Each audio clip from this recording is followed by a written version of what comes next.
What is up, guys?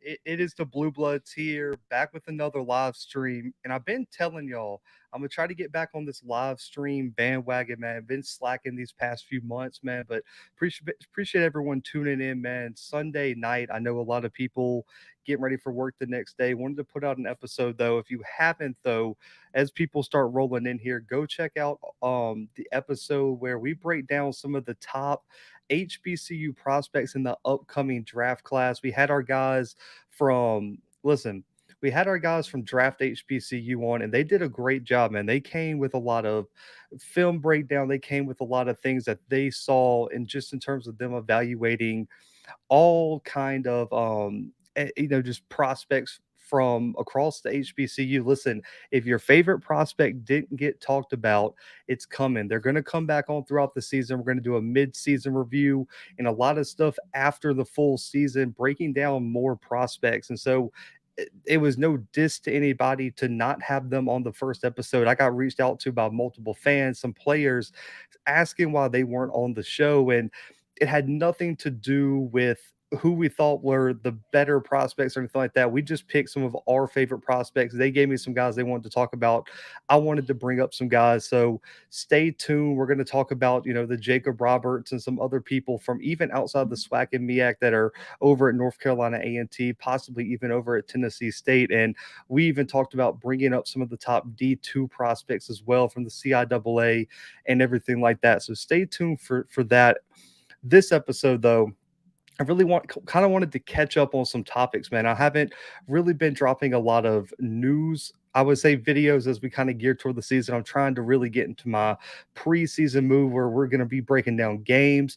The first announcement, though, we are doing almost an FCS game day type show this season. So I'm confirmed I'm going to be in Atlanta for the SWAC MEAC Challenge. Howard versus Alabama State, week 0. So if you're going to that game, hit me up. I will be in Atlanta that weekend covering that game. Week 1, I'm going to be in Lorman, Mississippi. Stephen F. Austin versus Alcorn State. I've already talked to the SID over at Alcorn State. We're working on getting the sidelines for that game, getting a pregame live stream on the field put together for that. So stay tuned. And week 2, we'll be in Memphis, Tennessee State versus Jackson State. I've already been in contact with Tennessee State on how to really get hooked up in that game. So those are going to be the first 3 games I'm covering. The other games that I already have locked in: Alcorn State versus Southern and Baton Rouge. I believe it's October 15th. Going to be at that game. And of course, Jackson State, Alabama A&M in my hometown, Mobile, Alabama. That one's locked in, man. That's a 20-minute drive from where I'm sitting, like right this second. So if you're coming down to Mobile, man, let me know. But those are the games that those are the games that I'm locked in for. And of course, Celebration Bowl, SWAC Championship, FCS National Championship. Listen, those are the ones that I'm locked in for. And I got some other ones that I'm in the process of getting confirmed and everything like that. So stay tuned for more announcements as we come in. But listen, I have a huge announcement that I wanted to make on the live stream. I'm waiting until the stream numbers get a little bit higher. So if you're in the chat now, just remind me in about an hour. And listen, I will make the announcement about a really, really special guest we have coming on the show this week, man. Thursday, I got probably our biggest guest yet. It's an interview I think a lot of people have been wanting to see from somebody who maybe isn't in the mainstream media, man. So stay tuned for that announcement later in the show. But I wanted to start the show with the Tennessee State North Dakota State talks about a potential non-conference home and home series starting, I believe, in 2024 and 2025. And this is all the information I have on it. I've reached out to some people, and this is what I was told. North Dakota State reached out to South Carolina and Utah to try to schedule an FBS, money type game. South Carolina reached back out and just straight up said no. South Carolina did not want that, did not want those problems. They said, we don't want that game. So South Carolina declined the game, and Utah never got back. And this is from a source within the North Dakota State Athletic Department. So what the AD said on his Spaces interview with Reddit CFB on Twitter, he said the next best thing for North Dakota State is they were looking for a destination game. And so A destination game in his mind is a game they can play against a top tier FCS opponent in an NFL stadium.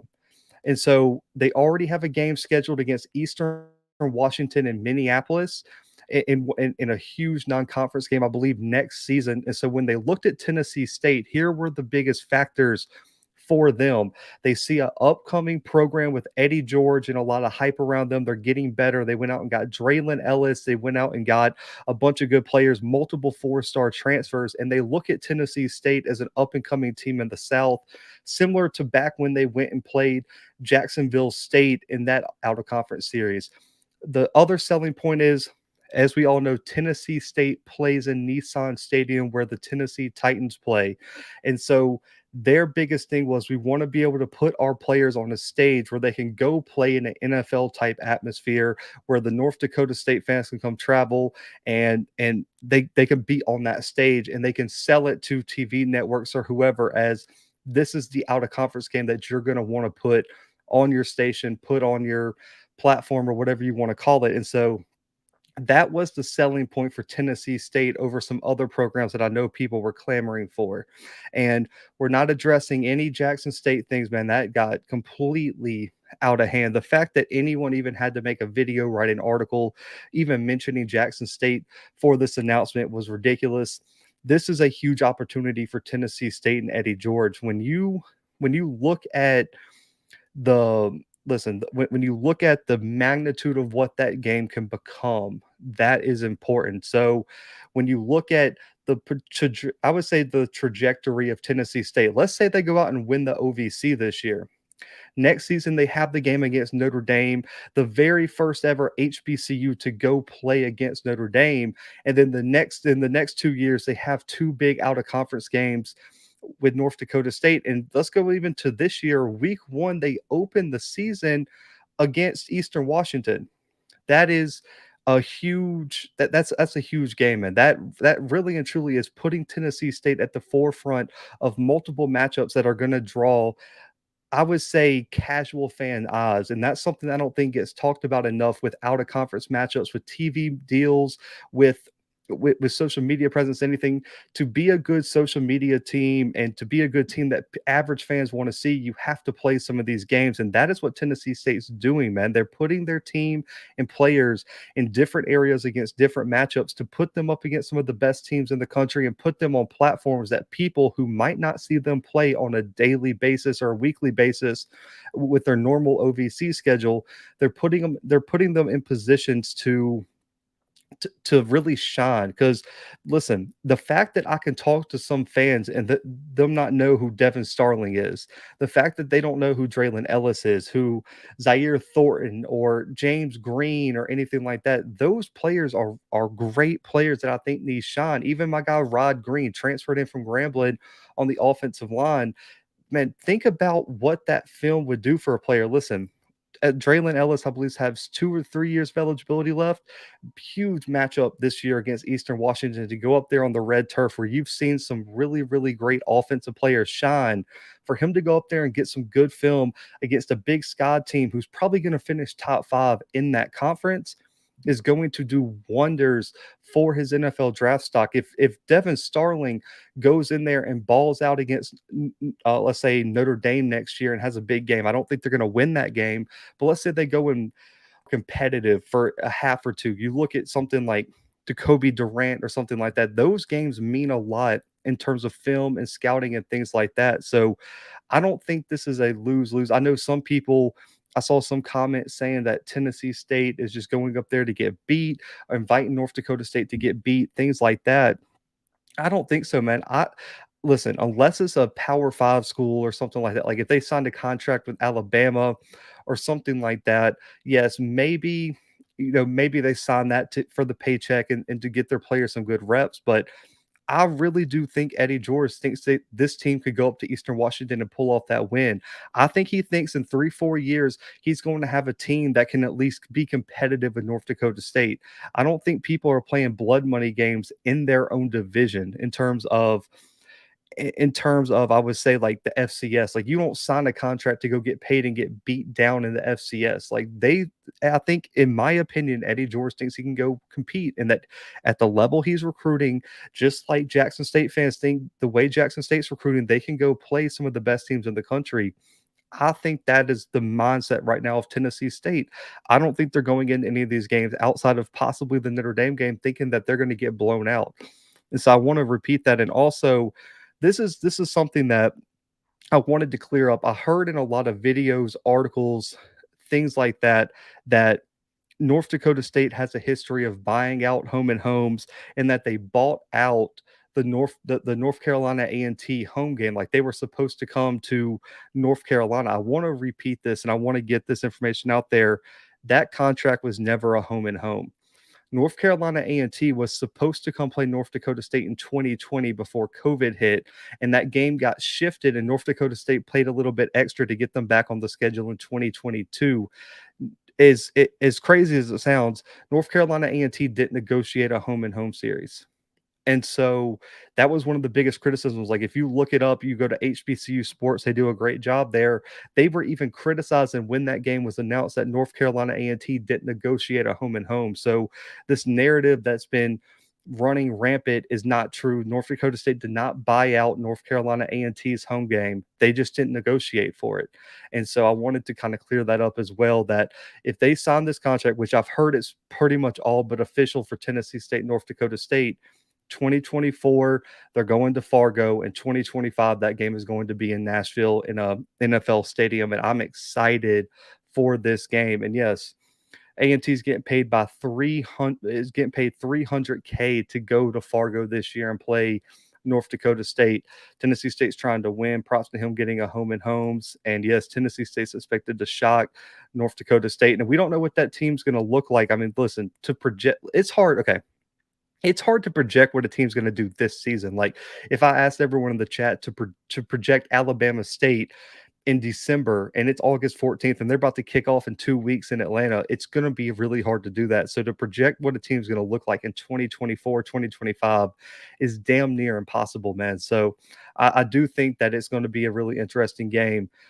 We got some Aggies headed out to Fargo this year for the NDSU game. Had my flight to go in 2020, can't go this year. Man, that's one stadium I'm looking to go to. Listen, being based in the South, I'm hitting all my SWAC teams, my SoCon teams, my Big South teams, my MEAC teams over the next few years. I have some plans to go up north and hit some of those teams. I'm not going to the Orange Blossom Classic, man. I'll be in Alcorn for Stephen F. Austin versus Alcorn week 1 instead of going to the Orange Blossom Classic. The way I looked at it, man, it's expensive to get to Miami. So for me, I'd rather go to Lorman and go see a great game between Stephen F. Austin and Alcorn and be able to go to 9-10 games this year rather than spend a lot of my budget, because it's just me over here, guys. It's just me paying my way to everything. Instead of paying a lot of money to go see the Orange Blossom Classic and only getting to go to 5 games, I want to try to give y'all as much live content from games this year, which I think has really been lacking on this YouTube front. That a lot of content creators, journalists, and everything that are outside the traditional media haven't really been able to get access to go give live content. And so I'm trying to spread it out across the season and give y'all as many things. So, like, my goal with the FCS game day for our channel is to really highlight the players, the environment, what makes each stadium really, really special. And so that's just my opinion on why I pretty much did it. Listen, I went out, bought a new camera, that's on the way, bought a new mic system. I know I struggle sometimes with just sound at some of the media days. Man, listen, shout out to HBCU game day and some of the guys I talked to over at the Black College Sports Network. I invested in a lot of big equipment that's coming for the season, man. So we're taking this up to a whole nother level this year, man. I'm really excited to start rolling out some of what we have coming for you guys. Southern JSU is another game that's partially locked in. Listen, JSU Campbell is all but locked in. I'm working on the Campbell side to kind of credential, because we know with Jackson State they're kind of iffy on, for some reason. I think it's my association with my boy, but I don't want to take that risk. So I'm going through Tennessee State to go to the Southern Heritage Classic, and I'm going through Campbell to try to get credentialed for the Jackson State Campbell game. Southern JSU is another one I'm going to be looking to get in as well. So we will see. Yeah, I'll be at the MEAC SWAC Challenge, Howard versus Alabama State as well. But yeah, man, I wanted to come on and talk about that. I think there was a lot of information running rampant about Tennessee State, North Dakota State. I wanted to kind of clear it up, and it really just had to do. It really just had to do with a lot of people seemingly getting emotional over nothing. I'll just say that. We'll leave it at that. But if I had to make a prediction right now, Nicholas, I'm going to lean Alabama State.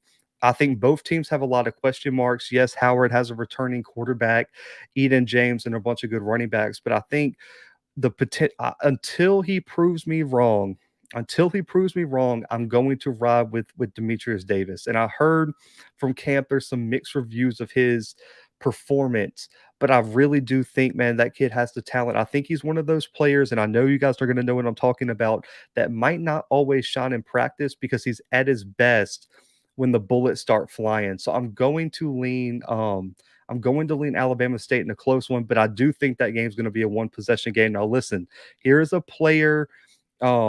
Here's a player that I'm going to tell y'all to look for. And I know it's somebody that I think if you don't really pay attention to MEAC football, you might not know him, but it's Howard's defensive end, Brokenburr. That is a guy who he's a type of talent that can change the game. He's a complete shutdown defensive lineman in the run game. And if he can work on his pass rush just a little bit and increase his sack total and really and truly make an impact off the edge when they put him there, he can play the three technique too. Darian Brokenburr is somebody who I really, really like for Howard. I personally think that he could be an impact guy on the defensive line, and he's a guy who's been developing, and I really, really do like Brokenburr there at the defensive line spot. But for right now, just also because of Earshot Davis and some of those guys on the defensive side, I'm going to lean Alabama State here, Nicholas. But listen, we're gonna have a full preview of that game, so I'm not holding myself to that. I'm gonna do a whole preview for that game and hopefully be able to do a live stream from that game in just a few weeks. We practice how you perform. That's true. That is very, very true. I'm curious to see if Tennessee State can get a strong crowd for NDSU in Nashville based on their attendance average. I questioned it. I don't know. We'll see on that. Just hit Ken Clark and Kobe. They'll vouch for you. Kobe is close too. Listen, I've been talking to Ken Clark. Ken's got me. I know that. But I'm trying to be as professional as possible here so we can keep building these connections, man. So we'll see, Rennie, man. But I'll definitely reach out to Ken if everything hits the fan there. When you all gonna learn, man? The MEAC is better than the SWAC, man. Roby, okay, this is no disrespect to the MEAC. I just think right now, I don't think it's a diss to say there's more questions about Howard than there even was against North Carolina Central last season.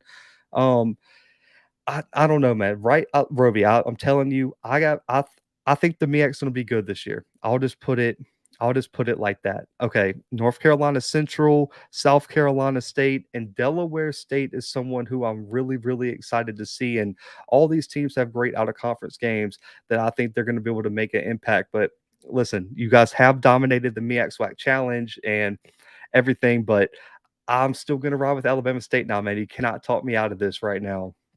MEAC only won 2 games against the SWAC. It I'm trying to think, did they? Because Valley did Valley beat Central last year, if I'm not mistaken, in a big upset? Let me know, Sean, but yeah, I think that might be right because they won the Central game and South Carolina State won, but South Carolina State lost to Alabama A&M and FAMU, and yeah, I don't think there was another MEAC team in the regular season. Yeah, Eden James, Roby. And listen, I like him, man. That kid's game he's raw. I'll just say that. He is definitely raw. But the other topic I wanted to get to is Jackson State's O-line. This is something that I keep getting DM'd, man. Listen, I love the DMs, so keep sending them to me. A lot of people have been asking me to address this, and I'm going to do a full episode on it. But I wanted to kind of reach out and talk to some people who I know that were at the scrimmage, that are kind of inside the program to kind of let me know what was going on. And what I've seen so far and what I've heard from the clips I've seen from just some of the people that I trust that have been there, that have played O-line and everything like that, is that the interior looks a lot better. I heard the interior with Bro, with Evan Henry, with Tyler Brown. Now he's competing with another guy. He had an injury last year. I want to say, is it Dunbar? Don't quote me on that, but I think it's Dunbar. One of Jackson State fans, let me know who's the other guy competing with Tyler Brown at the guard spot. I heard the guard center guard trio is going to be much improved. I heard Zach Bro is the star of that offensive line right now. Every single person I've talked to has said Zach Bro is the truth. And I told y'all that. And I'll listen. I want, okay, yeah, Jordan. Okay, you're right. Jordan and Brown are competing for that other guard spot. Dimitri Jordan. So Dimitri Jordan and Tyler Brown are competing for, I believe, the left guard spot, if I'm not mistaken. But listen, Zach Bro is a star from what I've heard. I heard in terms of his physicality, I've heard in terms of his technique, his leadership, and everything like that. I've heard Zach Bro is the truth. And listen, we had him on for an interview, and I told you, just talking to him, it he has everything that you would look for in terms of a leadership with the center, man. When you're the center of an offensive line, I used to play offensive tackle. If you have a bad center, the communication really breaks down because there are times where the tackle has to get a message to the other guard, the other tackle, and if that center isn't communicating everything across the offensive line, being able to process information and being able to read the defense just like a quarterback has to, it's not going to be good, man. And so Zach Bro for me is going to be one of the biggest keys to this offensive line really taking a step forward. And I've talked to a few people and they said he is as good as advertised. And I told you guys when he committed, I really liked him just from the film he put on at ULM. This guy is different. And I heard him and Evan Henry are gelling, and that's not a surprise. I've told you guys again and again, chemistry and experience are the biggest thing for an offensive line, and him and Evan have played together before, and so that experience is really gelling right there along the offensive line. And when you have guys who have played even Dimitri Jordan has had some experience, Tyler Brown has some really good experience over at Louisiana Lafayette.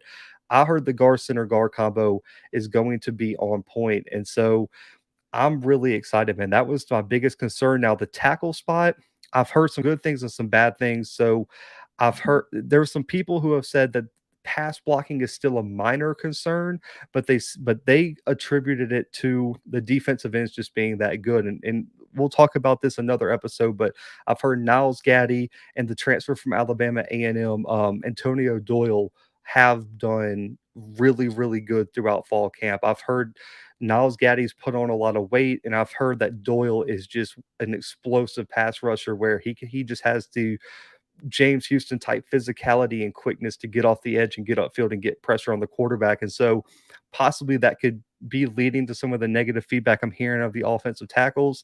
But I still think it's going to be much improved from last year, and we'll kind of have to see. Yeah, Texas A&M. I thought that's what I said, Sean. But yeah, Texas A&M transfer. But yeah, I heard Doyle is a monster. Let me just say that. I've heard Doyle is a problem, and we'll see how that's affecting the tackles. But as we've always said, man, um, listen, it's always good to be able to practice against the best because if you're facing top-notch talent in practice, man, that really should help you in a game situation. I don't The offensive line last year, man, I don't think it was that was their problem. I just don't think they didn't have that leader of the offensive line last year that really rallied that unit.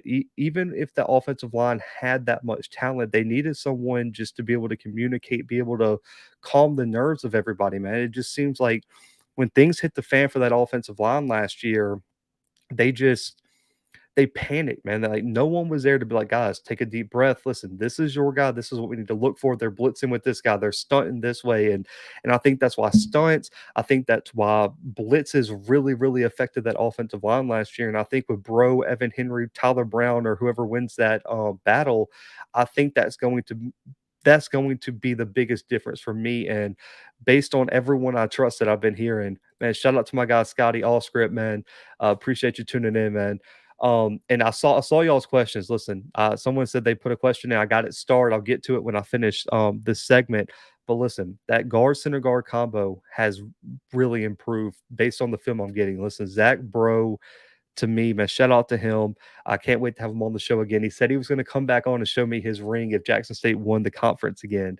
But I think he was the missing piece, really and truly, man, in terms of that center spot. Because I think last year when you look at the Celebration Bowl and everything, man, he got I mean, that whole guard center guard thing, man, they just got blitzed and they couldn't handle anything. I mean, it was embarrassing. Like I talked to parents of Jackson State players and former linemen who were really watching this closely, and man, they were upset with the effort of this offensive lineman. And I'm really really excited to see if the communication and the development of the guard center guard spot is going to help those tackles, man, just throughout the season and developing. So I think the tackles are going to get it tested early, because when you look at who the tackles in this offensive line have, I told everyone, and I talked to someone on the way home today before this live stream, we're going to find out everything we need to know about Jackson State's offensive line by week 4. By week 4, guys, listen, there will be no questions anymore about Jackson State's offensive line by week 4. Week 1, you have Gentle Hunt and Isaiah Land coming in with an aggressive defense that just picked up Isaiah Major at the middle linebacker spot, that they are going to blitz them. And so they're going to find out a lot week 1. Week 2, you face a defensive line that has 3 all conference players, including 2 defensive tackles who were preseason all conference that have proven themselves to be great against the run and pass rushers. Then week 3, you get Sundiata Anderson at the defensive end spot for Grambling State, who I think has a great argument to be the second best defensive end behind Isaiah Land in the SWAC, man. And I think from a measurement standpoint is a much physically dominant defensive end. I think when you look at Anderson for Grambling State, he's like 6'6", 260, man. He can play DN. He can slide down into that 3. But the number one thing I talked to, and we talked about it on the scouting episode with Draft HBCU, the number one thing that's going to help Sundiata Anderson this year, and I'm really going to see how this defense works early in the season for Grambling State. They switched from a 3-3-5 to a 4-2-5, and really a 4-3, I would say, base possibly. And so what I've heard is that what they're going to do is they're going to stand Anderson up at the 5 and play him almost like an edge without really dropping him back into coverage much. And so in my opinion, I think Anderson is going to have a much more productive year rushing the passer and already building on his great run defense, because he gets to play his natural position out there on the edge. With 3 defensive linemen, those DNs really don't get to play a true edge pass rushing spot. And so Anderson unlocking with this 4-2-5, which I'm biased, is my favorite defense to look at. And I think that's one of the best base schemes that you can run as a 4-2-5, because I do agree with my guy, G, from the last episode. 3 defensive linemen just isn't enough for me. A 3-3-5 is not a way to generate any pressure, man. A 4-2-5 is your best opportunity, especially if you have 2 really, really good linebackers, one that you can trust in coverage and one that you can bring up and really stop the run. And with a 4-2-5, and we'll kind of break this down, the number one reason you've seen these 3-3-5, 4-2-5s emerge is because why would you not have your best athletes on the field? When you look at a secondary like a Jackson State, like a Southern, and some of these teams have, why would you not want 5 defensive backs that can come up and play in the box, tackle, cover? Why would you not want the most speed on the field when you have a lot of offenses running 4 or 5 wide sets, man? So for me, I think a 4-2-5 for Grambling is going to do a lot for Anderson's game.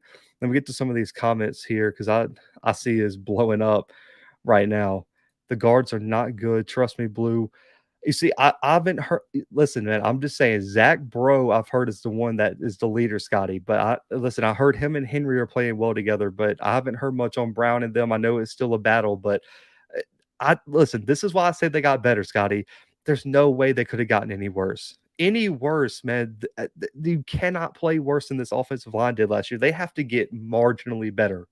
You have to. There's no way you can play any worse than last year. But We'll see, Scotty. Week 1, if Isaiah Land and Gentle Hunt go off, because listen, Gentle Hunt's a power player. Gentle Hunt isn't going to finesse you. Gentle Hunt's going to try to run through your face as a defensive tackle. I think this is really going to put him to the test. But even if the offensive line is bad, I'm rocking with Zach Bro. I'm taking my guy. I've seen the film. I've heard it from the coaches who were there. Zach Bro is the truth at center, man. But we'll see him on the guards and tackles. Let's see. That's not first team. So starters were on the second team. Let's see. I feel like Buddy should reach out to the Big Sky or some of the Western FCS schools to see if they'll play South Carolina State to go out west. Um, um, I mean, South Carolina State has their system, Roby. I think when you look, they're always going to play that FBS school, and I think a lot of people that I've talked to, Roby, do actually want to see South Carolina State start playing more SoCon teams, which they have in the past, but in my opinion, I think you'll see them play more Big South, SoCon, ASUN, and everything like that. So we'll see about the Big Sky. I don't know, man. It's tough to it's tough to convince a team to go out west, and so we'll see about that. Was everyone, man? Man, I'm so ready for the season. Listen, I was talking to my guy, one of my guys over at JSU on the way here, and I was like, dude, I cannot stand talking predictions anymore, man. All I want to do on this show right now is literally just come on here and break down film with y'all and talk about real game, like what I saw on the field, because all this speculation and all this prediction, man. Listen, I've made all my predictions. Y'all know how I feel about everybody. You know how I feel about all these teams, man. I just want to see someone go out there and play. Like, I don't care if you take the practice squad of all 12 SWAC teams and the rest of the FCS and just let them play. I just want to go see someone play some football, man. Listen, I'll take 22 of you guys in the chat, put you guys out on the field, man, and we'll do a film breakdown of the members of the Blue Bloods chat on this live stream, man. I just ready to see some football. I've been so itching for it, man. I've been watching NFL preseason, man. I could care less about that, man. And shout out to, just based off that, shout out to all the FCS guys that are balling out, man. There's been so many great performances. Marquise Bell, James Houston doing their thing, Lance McCutcheon from Montana State. Man, I'm so excited to see what some of these FCS guys do. Christian Watson, I know he's on the pup right now. I'm ready for him to suit up and go out there for the Green Bay Packers. Man, I'm just ready. I am ready to see some football, man. I am so tired of talking, speculation about what all these teams are going to be. I'm just ready for week 0. I'm ready to see FAMU play North Carolina, probably a blowout, but we'll see. And I'm really ready to see that SWAC MEAC challenge, man. It is just there. Let's see. What about Malik Willis not being good enough for Gus's offense, but in the league? Justin, we're not talking about Gus here. I'm done with Gus.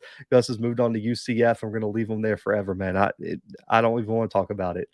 What's up, Mr. Moore? Our middle of the line is straight. Their D line is just that good. That's what I've heard. Listen, I heard Devontae Davis has been a dog. Him and Katron Evans. I have heard. I've heard really, really good things. Listen, Tony Gray. Okay. Just briefly, the fact that it's just more proof that whoever are the official voters for the all SWAC conference team and for the preseason predictions, we got to revamp it.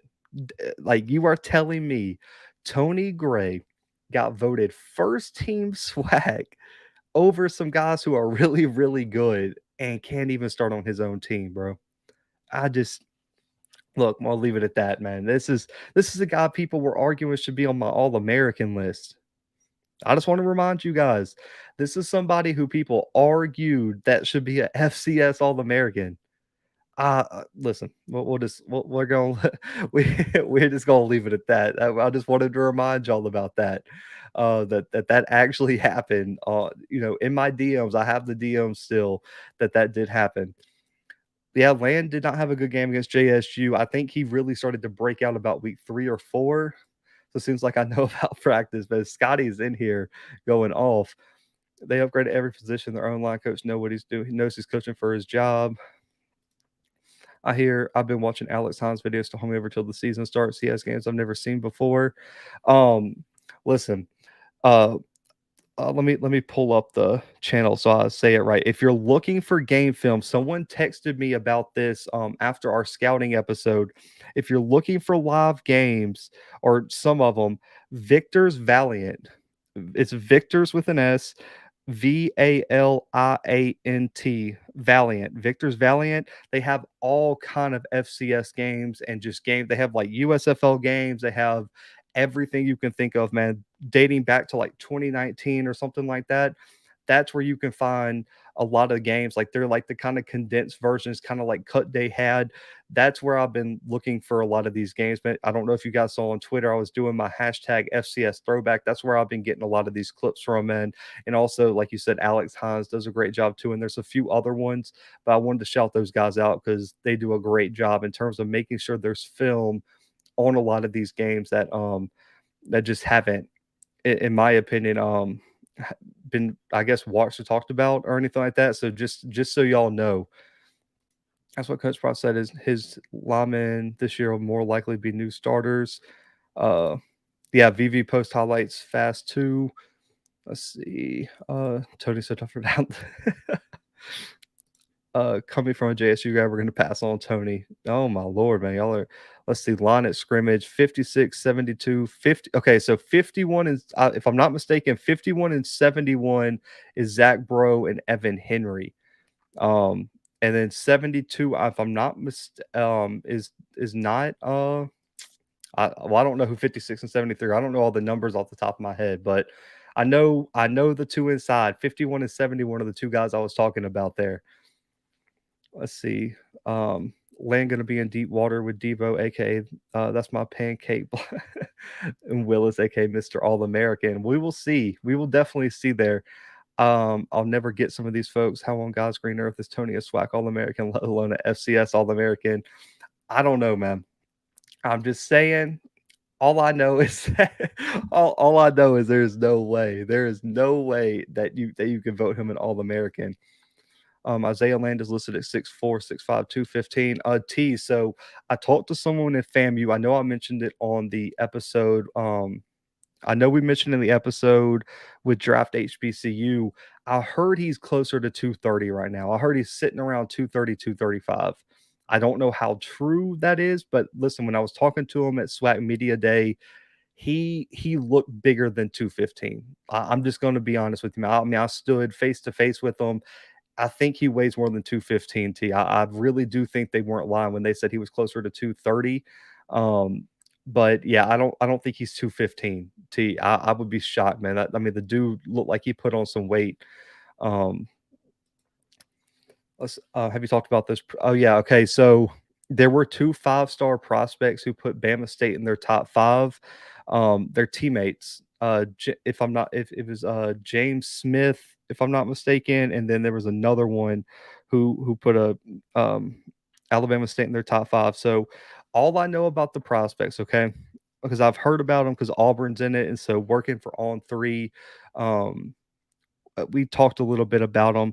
They want to play together, so they were always going to drop identical top. That they dropped top 8s that were identical top 10s, if I'm not mistaken. So they're going to bring it down to the wire and post the same players. Quay Rusall is the other one. Quay Rusall is the other 5-star. Listen, they're dogs. I mean, I'll just say that both of those guys are guys who I heard they are top 3 on Auburn and Alabama's big board right now as prospects they want to land. They go to Carver, if I'm not mistaken, which if you're from Montgomery, is literally right around the corner from Alabama State's campus. I mean, Carver is right there, and so if I'm not mistaken, I think Rusall has visited 3 times already to Alabama State, which is big. But for me, okay, it would be great for Alabama State to land them, and I guess you never know. It could be something that comes out of nowhere. But one of the prospects, I won't say who, has pretty much said he doesn't he wants to go to like Alabama, Auburn, or one of those schools, while the other one is really considering Alabama State. And so since they want to play together, I think that really hurts Alabama State's chances. I think there's a much, much, much better chance that they both end up in Tuscaloosa. I'm just going to be completely honest with you guys. I will be very, very shocked if they don't end up in Tuscaloosa. I'll just put it that way. Auburn's very hopeful that they can land them, but I think Nick Saban has the inside track on them. I'll just put it that way. And it kills me to say it, and you guys know I wouldn't if I didn't hear that, but I think they're leaning toward Alabama, if not Auburn. Um, if not Auburn is probably a second place team. But I, listen, I want to say this, okay? Because this has been coming up way too much, in my opinion.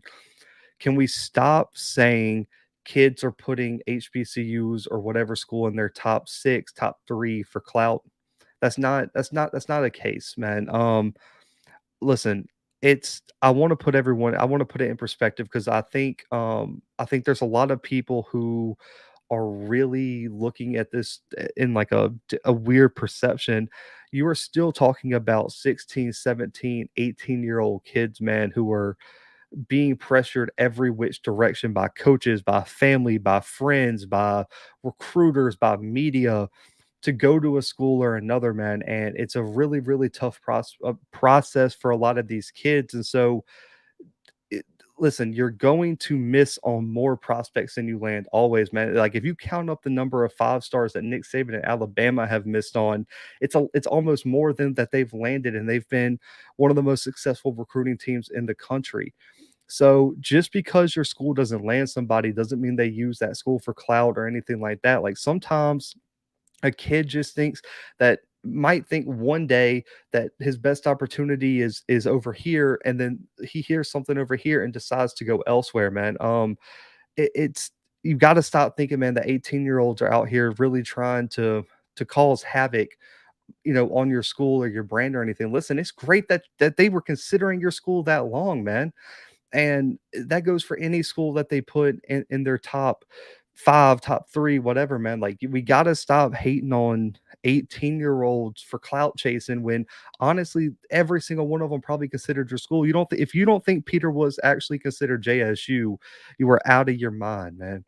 We have to stop thinking 18-year-olds have some sort of ulterior motive or anything like that. It just comes with the territory of being a program that high-level kids consider. You're going to miss on more than you land most of the time, man. And so I think this narrative that people are clout chasing is completely false and completely just angry and salty fans that the player didn't pick their school. So we got to quiet that down, man. And I think Mr. Moore and some people who have had kids go through real recruiting process knows how often kids and recruiters and things can change their mind. Like there was a player I want you guys to remember Reuben Foster. He in the NFL, 5-star Alabama commit. He was so committed to Auburn that he got an Auburn tattoo on his forearm and then literally committed to Alabama after he got a whole tattoo of the rival program on his arm and played at Alabama with an Auburn tattoo on his arm. I want to remember. I want you guys to remember that. Like, man, it's hard. It to be a kid out here, man. I want everyone to remember when they were 18 years old and how bad you were at decisions, most likely, man. Listen, if every big decision that I made had to be made when I was 17, 18 years old, I promise you I would not be where I am right now, man. Listen, I'm telling you, give the kids some breaks, man. It's way, way too much. And yes, you're right, man.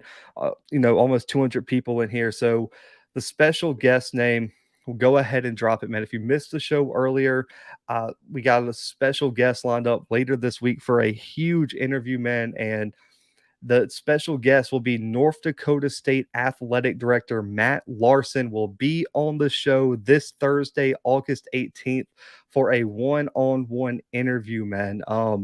Listen, I reached out to Matt Larson last week. He was on vacation, man, said that he would not mind coming on the show this week. And Matt Larson and me are going to sit down. We're going to talk out of conference game scheduling. We're going to talk recruiting. We're going to talk funding for North Dakota State. We're going to talk the move to FBS.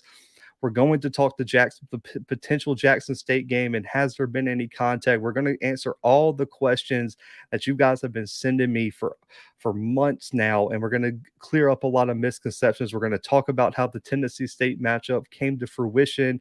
We're talking about the future of FCS, realignment, everything like that. So this Thursday, stay tuned. It can't be live. I'll say that it can't be live, but we're going to have the athletic director from North Dakota State, Matt Larson, on here to answer all the questions, man, that you guys have been drilling me with for the past few months, man. We're going to get some answers, so stay tuned for that one.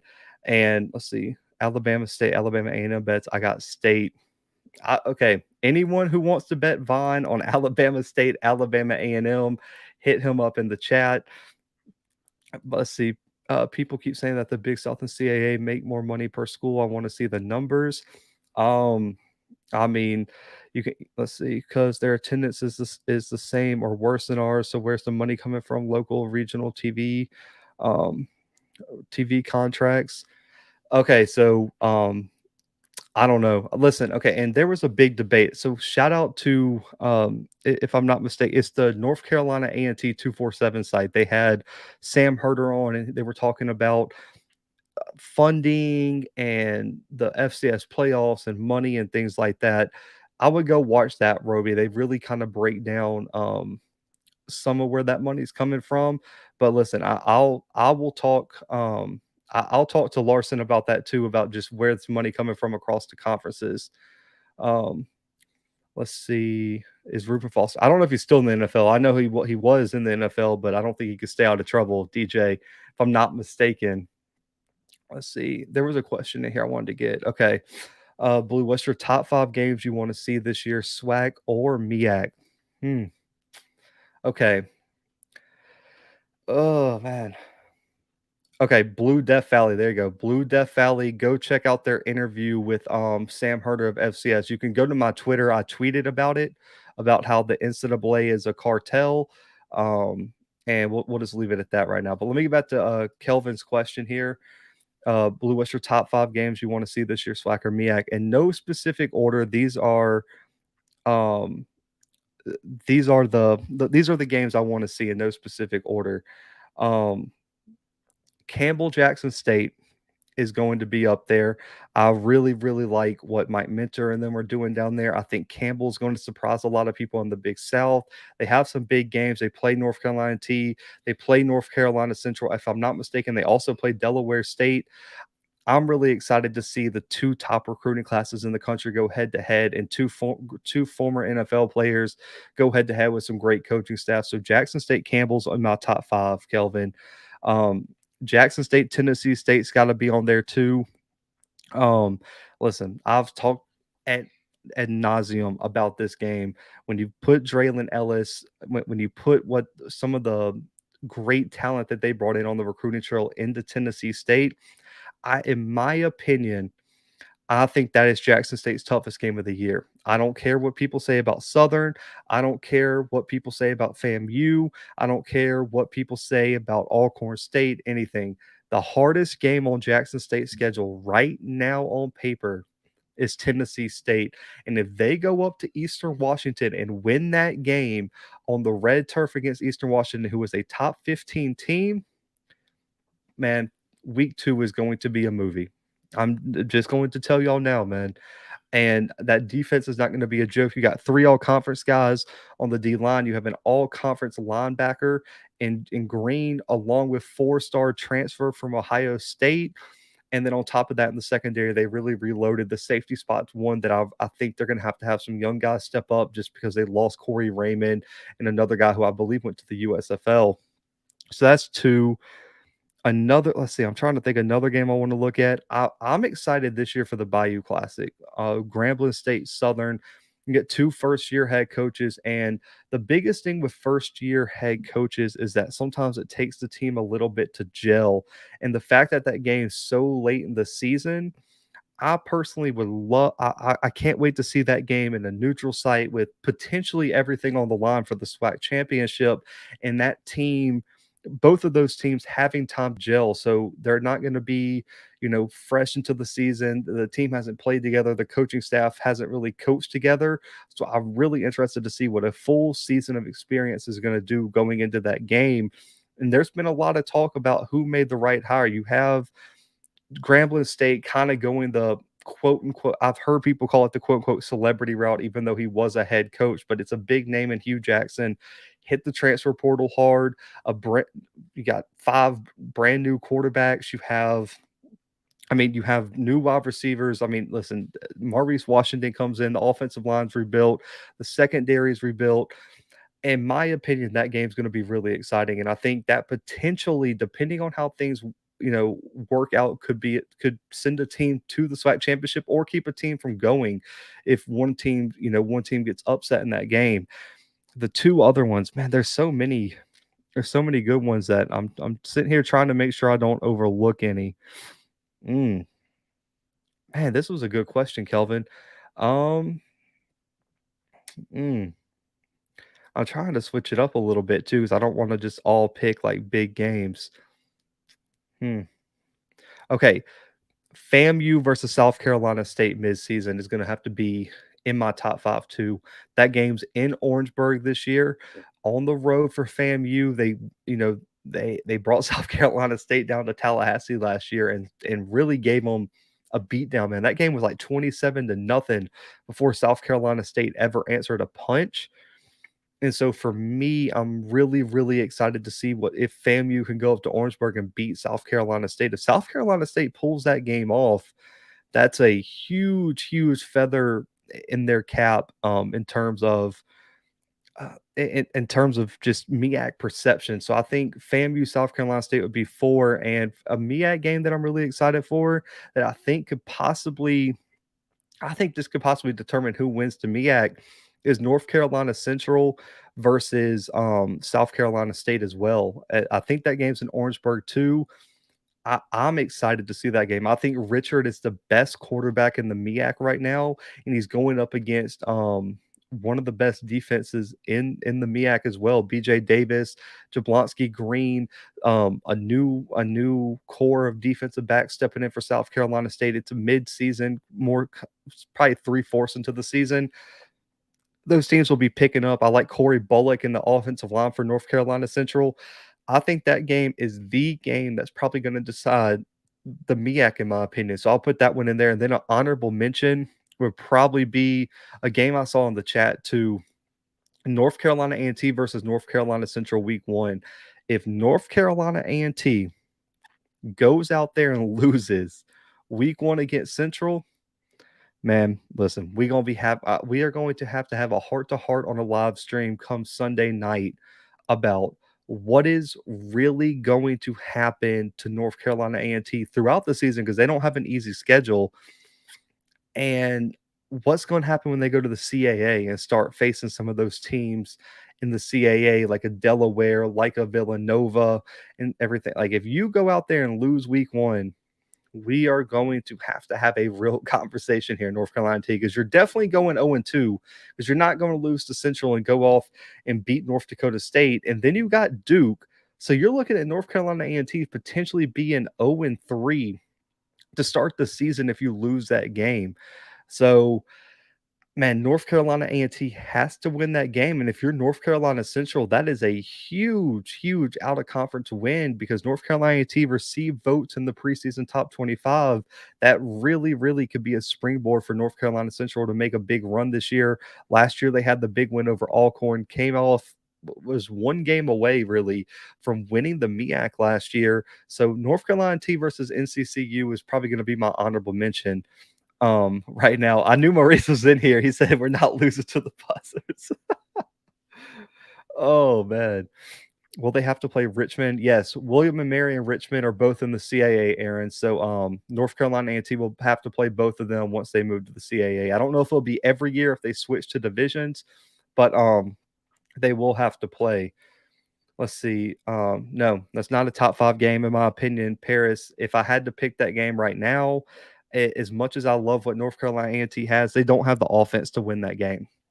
If you're going to beat North Dakota State, you're going to have to be able to score a lot of points and make sure that they can't just, because if you let North Dakota State get a lead, they are going to run the football down your throat, and before you know it, they have a 10-minute drive to put them up 21, and you don't have enough game time to come back. So I don't think North Carolina A&T has the offense right now to really go up to Fargo and compete with North Dakota State. So um, that's just my opinion right now, Paris. I don't think that's a top 5 game in terms of HBCUs right now.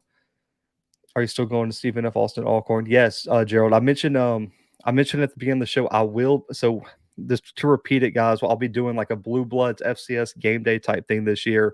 Week 0, I'll be in Atlanta for the SWAC MEAC Challenge. Week 1, I'll be at Stephen F. Austin Alcorn and Lorman. And week 2, I'm going to be in Memphis for Tennessee State, Jackson State, man. That's where you can catch me the first 3 weeks of the season right now. Let's see, how many games the FCS wins versus the FBS. Okay. I think there was a record last year, man, and there's so many. I think you definitely have one. I think North Dakota State beats Arizona. I'll just put that out there, Lawrence. In my opinion, I think they get that win. Um, oh, Lord, man, this is tough. I think Eastern Kentucky has a good chance against Bowling Green. I think Delaware plays Navy. That potentially could be a good one. I'm sure someone plays like UMass, man. Whoever plays UMass is probably getting the win.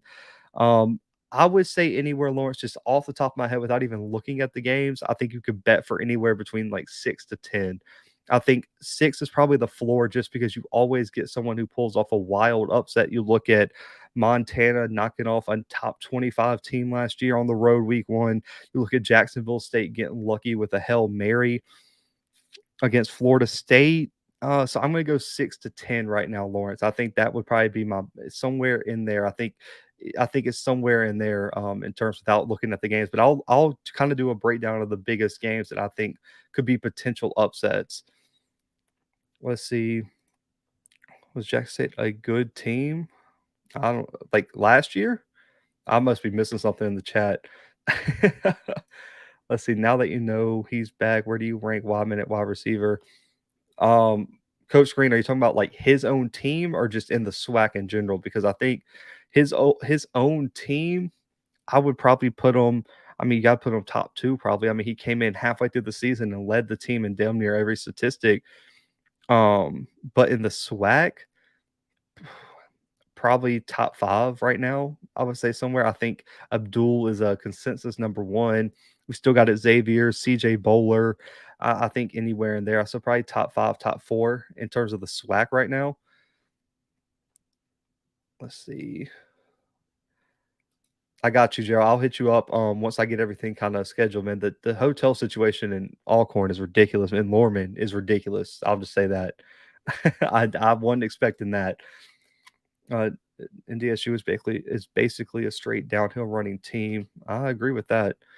I just hope we don't get boat raced. That's true. Norfolk State is Sacred Heart. That's an interesting game, Lawrence. I think in my opinion, that's going to be a tough one because they return Malik Grant. They return the quarterback. I think it's like Marquez McCray or something like that.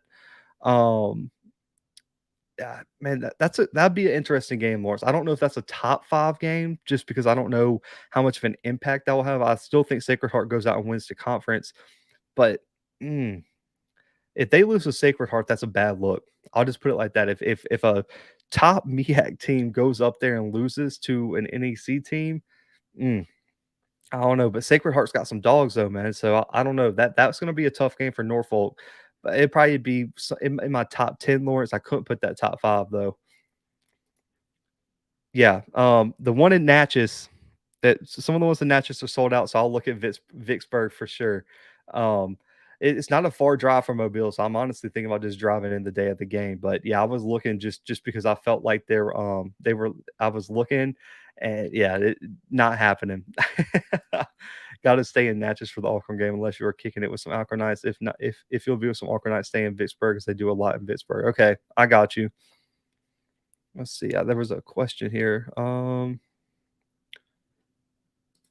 Man, Man, Wadman didn't even make an impact till like the Alabama A&M game, Avis. Like, look at his stats. The dude recorded like a catch before that Alabama A&M game. Then he exploded and became the starter. He came in mid-season.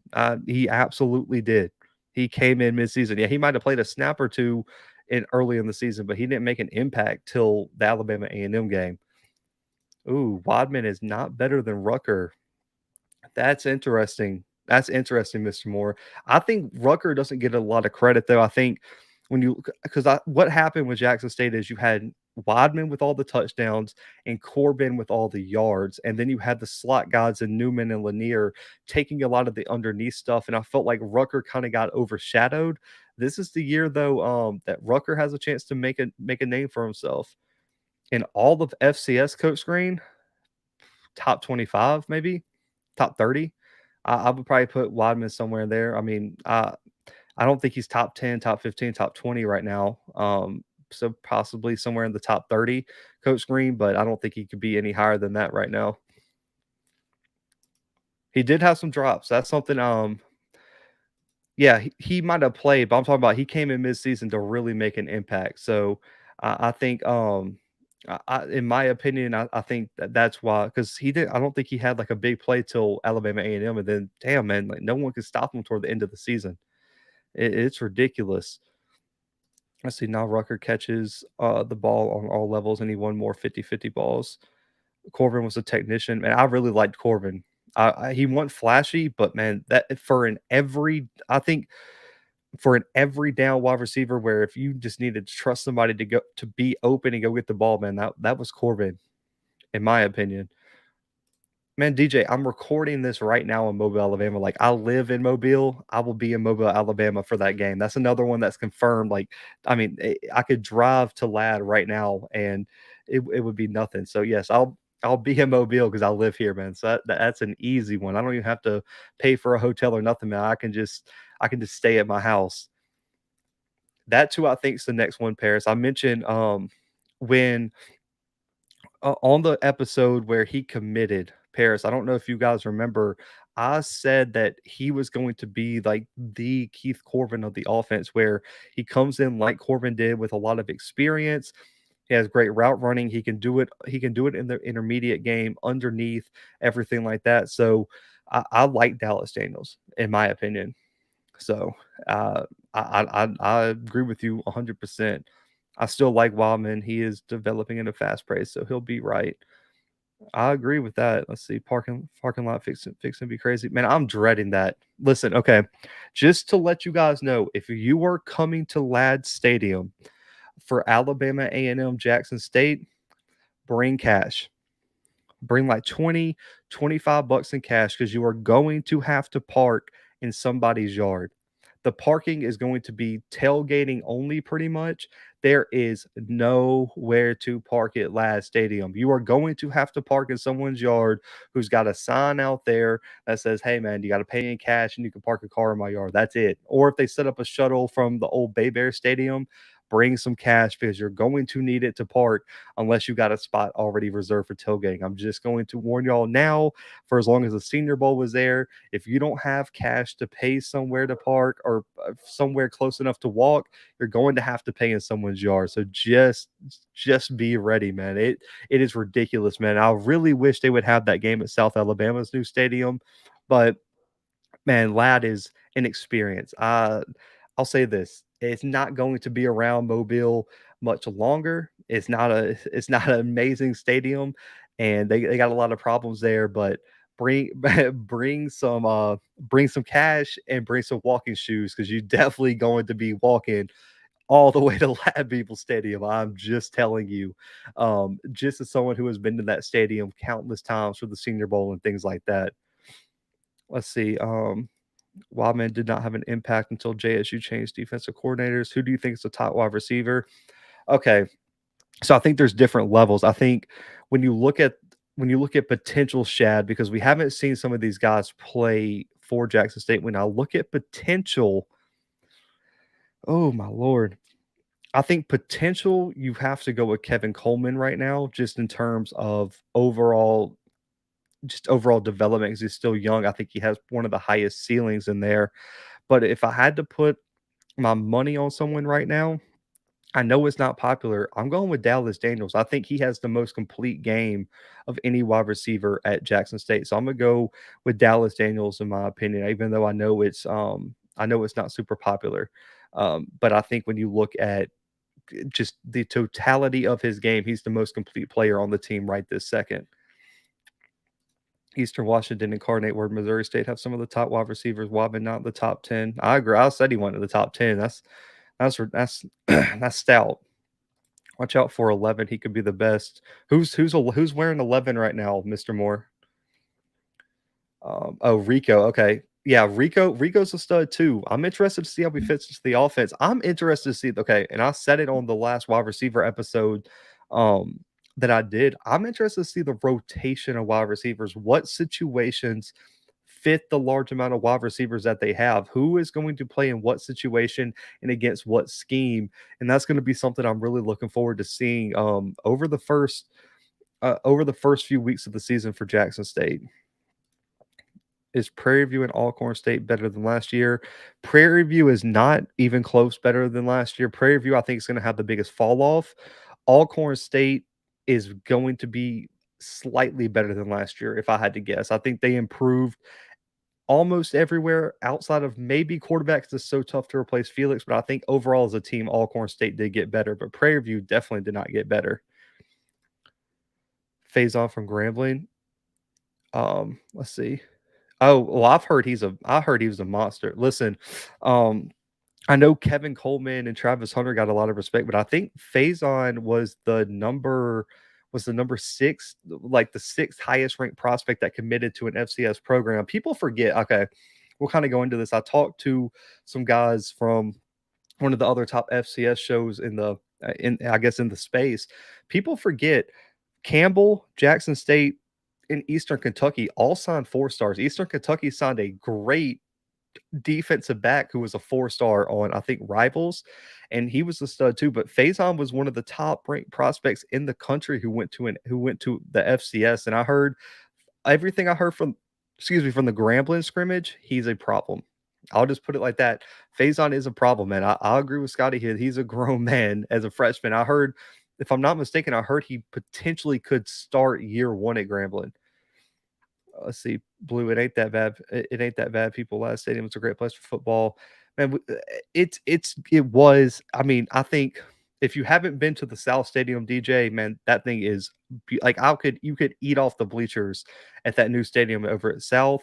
But we'll see kind of what Lad is. But yeah, definitely bring some cash to pay to pay there. Let's see. Do you think 5 new O line starters can gel by the first game? If not, FAMU will give them problems all day with their quickness. Gentle Hunt will destroy. You can't. I don't think you can. I don't think you can gel completely by week one, EA. But I think I told everyone a good offensive line gels by like week 3. And so I think that's the standard I'm holding because, yes, Jackson State's O line with 5 new O line starters probably isn't going to gel by week 1, but FAMU's got a lot of offensive linemen who aren't going to be ready to gel by week 1 either. So I think for a good O line, I've said this repeatedly, I think by week 3 is kind of where things really pick up for an offensive line. Well, yes. So JSU Southern is going to be another game that I'm probably going to come to. So I'll let y'all know. I'm going to try to finalize it over these next few weeks. But yeah, JSU Southern, I will most likely be at. I think that's back-to-back weeks. I'll be at Jackson State though, because I think the Campbell game's the 22nd, and then I think the Southern game's the week after. Let's see, Rico dog nugget on that comeback route. Now that's steep. That's steep there. What's the real estate salesman in my ASU Hornets going to do this year? So I put up a vote on my Twitter about expectations for first year head coaches, DJ. And I think like 60% of people voted Alabama State to have 0 to 4 wins this year. I think they'll probably fall anywhere between 4th and 6th in the division unless D Davis and that defense just come out and dominate people. But right now, DJ, I would say probably somewhere between 4th and 6th in the division right now. If I had to put something on Alabama State. So I've heard mixed reviews, Coach Green. I've heard that he's had some struggles in the passing game, but I've heard just in terms of pure athleticism, man, he's out there really balling. But until I say this every year. I say that with the Auburn quarterback battle on the On Three show, everything. Until I see someone with the bullets flying in live action, not live scrimmages, live action in a real game, I'm not putting any stock into what anyone's doing. I need to see you when things hit the fan. That's when I think the real players really come out. And so, as much as I've heard up and down reviews, man, I want to see them game one against Howard against a really good defensive line. That, in my opinion, is where we're going to find out everything about the Alabama State quarterback. Let's see. Faison was playing on Duncanville before he transferred to the other Dallas school. Top 5 wide receivers in the SWAC. Ooh. Okay. Just off the top of my head, get the likes up. Thank you, Scotty. Get the likes up. Listen, I'm not as lucky as Scott. I don't have a like police that lives with me. So get the likes up. I'll be my own like police tonight. Um, let's see, top 5 wide receivers in the SWAC. I'll just do in the SWAC right now, Shad. One, Abdul. Listen, okay. This is how I feel about Shador and Andrew Body at quarterback, where I'll say they're 1 and 2 and there's no one even close. Abdul is so far ahead right now in number 1 that it's not a debate. I think you have to put Abdul number 1. Oh man, this is so tough because I think okay, I'm looking at career over just one season. I think Xavier's probably 2. CJ Bowler potentially number 3. I'll put Malachi 5. And oh my god. I mean Malachi 4. Um mm, this is tough. I feel like I'm forgetting somebody. I really, really do feel like I'm forgetting somebody. Oh man. I'm just gonna do top 4 because I don't know who I would put at 5, man. Like I feel like those top 4 are pretty strong, but I really do feel like I'm missing somebody on that. Maybe Shareed for FAMU you could put there, or Rucker potentially as well from Jackson State. I think that 5 spot you got probably 4 or 5 dudes you could slide in there, but for right now I'll put Shareed in there for FAMU. But I think you could argue Rucker there. But in terms of potential, man, there's so many good players. You got Faison at Grambling. You got Kevin Coleman at Jackson State. I think the kid, if I'm not mistaken, Kareem Burt for FAMU. Man, that dude looks different in terms of just pure athleticism. Yes, Rankin too. I'll put Rankin at 5. That's a good one. Um, Rankin is somebody who I think I didn't put. Listen, I didn't put tight ends in it. But if you're saying pure pass catchers, Kamari Everett is probably right there with Abdul, in my opinion. Okay, and I said this on the show. I am so high on Kamari Everett in terms of an NFL prospect. I think Kamari Everett might be the best overall tight end prospect in the country. That's FCS, that's FBS, that's NIA, that's NAIA, that's D2, D3. It doesn't matter. I think his potential at the next level is the best coming out because I don't think there's a game changing tight end coming out of the FBS level this year. Tucker Kraft is really good at North Dakota State. He's probably going to be a guy who you could probably slide into the second, third round. But I really do think Kamari Everett is the best tight end prospect this season in the country. And I really do. I really think that, man, when you look at what he did with no quarterback help, what he did with no really wide receiving help on his team, he was getting all the attention. The only team that could even hold him was Jackson State, and it was really because the offensive line couldn't block enough for the quarterbacks to get a pass off. So that's how I feel about that's in my opinion how I feel about Kamari Everett. Let's see. There was a comment I wanted to address real quick.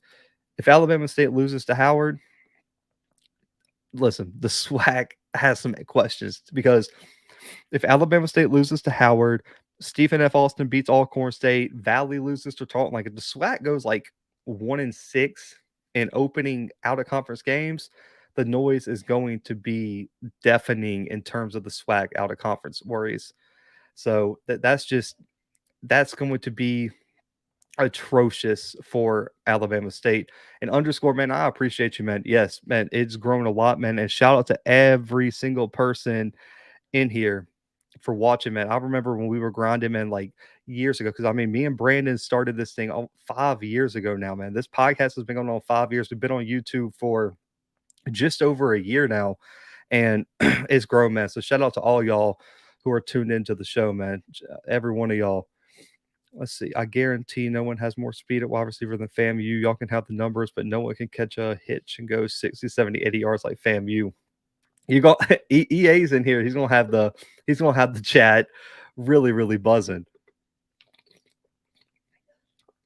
Can Valley beat Tarleton this year? Yes. Okay. So I don't know if you guys have heard. Tarleton State had a quarterback, Stephen Duncan, Western Kentucky transfer. He was on the show. He announced that he's opting out of the season because he got a job offer because he was a graduate transfer with a degree that was, listen, I talked to him in the DMs, significant. We'll just call it that. It's a career journey that the coaching staff and him thought he could not turn down. This is a guy who had player of the year potential in the WAC. He opted out of the season. So Tarleton State was going to have a new quarterback now. The X factor is they landed a 4-star transfer, is it Bo Allen? I think Bo Allen from Kentucky, who was the Kentucky State Player of the Year, holds records throughout the state for passing yards and touchdowns and everything like that. That's going to be a good game, but Valley is going to be in that game. And if Valley can go to Tarleton State and win that game, that's a huge, huge out of conference win for the conference and also in my opinion, just the Mississippi Valley State anyway. So I think that would be a huge win, in my opinion. Let's see. Imagine needing a miracle to finally beat a team with no QB. At this point, we're just going to have to fight the. Listen, the Celebration Bowl, they're going to have the Battle of the Bands, KJ. And then they're going to have the battle of the fans. And it's just going to be KJ. We're going to get Mr. Campbell in that fight. Me and Scotty are going to be the announcers. We're going to have MEAC fans versus the SWAC fans before the Celebration Bowl this year because KJ is done with y'all talking about the SWAC. Have you seen Kevin Coleman lately? He's definitely taking things seriously. He's gotten bigger too, muscle-wise. I think you expect him to have a big freshman year, underscore. When you land a guy with as much talent as Kevin Coleman, man, like as much as you hate to say it, like you expect him to contribute year one. And because, when you see a guy his caliber go to a school where, they got 6, 7 other guys at his position that were ranked just as high as him or, excuse me, higher, you expect him to probably go through some growing pains. But the fact anytime anyone commits to an FCS school ranked that high, they expect big things. He looks like he's put on a lot of weight. He looks just as athletic as we thought he was going to be. I expect Kevin Coleman to have a big, big year. Let's see, top 5 wide receiving cores in the FCS this year. I think in terms of depth, you got to put. Listen, I hate to say it, but Jackson State's got to be one in terms of depth. Oh, complete wide receiving cores though, man, that's tough. I think Stephen F. Austin is going to have to be top 5 too. Just, I mean, with Xavier Gibson and some of those guys that they have, man, that wide receiving core is absolutely disgusting. Oh my Lord, man, you put me on the spot with this one, Shad. I'm just trying to do this all off of pure memory now. Missouri State has one of the best wide receiving cores, led by a guy who was a first team FCS All American, I believe. If I'm not mistaken, he led the country in receiving touchdowns last year. And Scott. Those are the easy top 3s for me. I think Eastern Washington, even though they did lose their leading wide receiver from last year, has Chisholm and a bunch of guys who can contribute right away. So Eastern Washington would probably be 4. And then I'd probably say, oh my Lord, you could probably throw Incarnate Word in there.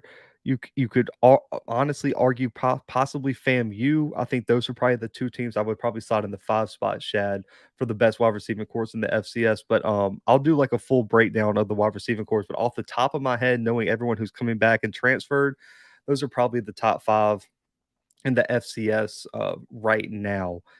I can't wait to see a little film on Pope. I agree with that one. I'm excited to see that one. KJ said hands ready to eat for everybody. Oh my lord. Top 5 secondaries. Mm. Let's see, in no particular order. You got to go North Dakota State. You got to go Jackson State. Both of those teams return, I think, almost everyone in the secondary. Um, mm. Montana would be in there. Robbie Hawk and Justin Ford are probably one of the best duos in the country in terms of secondary. Mm. So those are the top 3. Southern, I would probably put my top 5 as well, man. Some of the transfers that they landed are ridiculous. The transfer from Troy, I think, is going to be a dog, Terrence Dunlap. Then you got the 2 guys from Bowie State. Um, in terms of secondaries, though, the 5 spot's always hard because I don't ever want to leave anyone off. Mm. I don't know about 5. I'm gonna have to think about 5, Shad, but those are my top 4 right now, just off the top of my head in terms of full on secondaries in the FCS. Let's see. FAMU got shut down. Don't say nothing. I agree. We have to fight. Imagine not beating JSU and not letting it go. Y'all lost. Matter of fact, 9-0 says it all. Mm. You guys are on here killing FAMU and the MEAC top 5. Missouri State, North Dakota State, ETSU. I don't know if I can give it to North Dakota State T because I mean Christian Watson carried a lot of that load, but I don't mind any of the other ones you put in there. Sac State's going to be really deep this year too, man. That team's going to be, I think, shock a lot of people. Southern will win week 1. Do you think Bethune-Cookman will have a rebound season? I don't know where to put Bethune, to be honest with you, Buffs. For me, it's all going to come down to quarterback play. It's going to be Jalen Jones, or it's going to be Walter Simmons, who transferred in from ECU. I personally think they both offer different aspects. They're both extremely athletic. I think in terms of accuracy, I think they both have a little bit to build on. I would lean a little bit towards Simmons in terms of accuracy, but pure arm strength. Jalen Jones, man, can sling it, but Simmons is not far behind him. I think right now they're probably going to lead Jones just due to experience, but I would not be surprised if Walter Simmons is the future of that program. The one concern I have for Bethune-Cookman, man, is can they get to the quarterback? They really don't have a proven edge guy. They lost I'm blanking on his name, but he went to the Legacy Bowl. I think Bethune-Cookman has a lot to do in a lot of work to do in the front 7. Their secondary is pretty set with Amari Hill Robinson and some of those guys, but the schedule's still pretty tough. I don't see them finishing any higher than 4th in that division though, man. So I think they'll win more than 2 games, but I don't know how much of a rebound it's going to be. I really don't project them to get more than 5 wins next year. Just thinking about it right now, looking at the schedule. But if the quarterback play and the defense can keep up, man, that team could be scary. But I would be very, very shocked if they go 2-9. I would really be shocked at that. North Carolina A&T's record prediction. Oh man. Uh, let's see. Let me pull it up. Let me pull up their schedule so I can give you like a real breakdown here, man.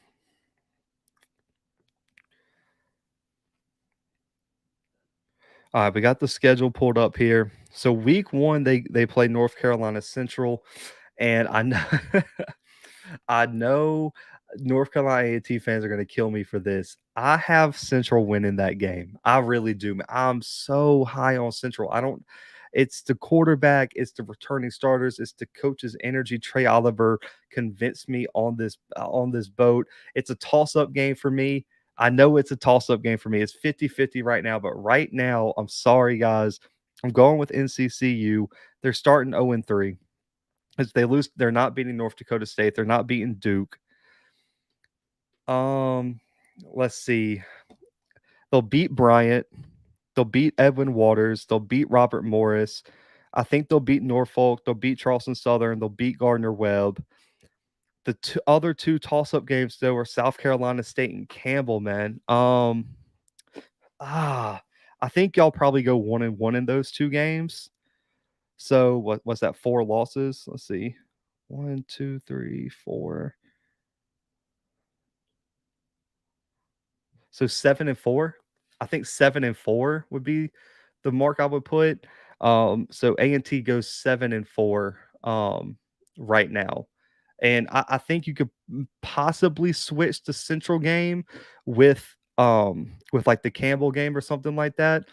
But I personally think 7-4 is the prediction, because if they beat Central, they still start 1-2. I'm sorry, they're not beating Duke or or Duke or North Dakota State, but they got a tough 4 games, man. In my opinion, it's right up there with Alabama A&M starting games. I mean, you got Central in a neutral site, at North Dakota State, at Duke, and then you got to go play South Carolina State. I mean, that is brutal. That's a brutal 4 game, and then you got a good Bryant team. I think people are underestimating Bryant. But Zevi at quarterback is going to be really good. But listen, 7-4. You can put the losses where you may. Outside of Duke and North Dakota State, those are guaranteed losses. 7-4 would probably be where I put them. I think the ceiling is 8-3. I don't see them doing any better. I don't see them going 9-2 or anything like that. I think 8-3 to 7-4.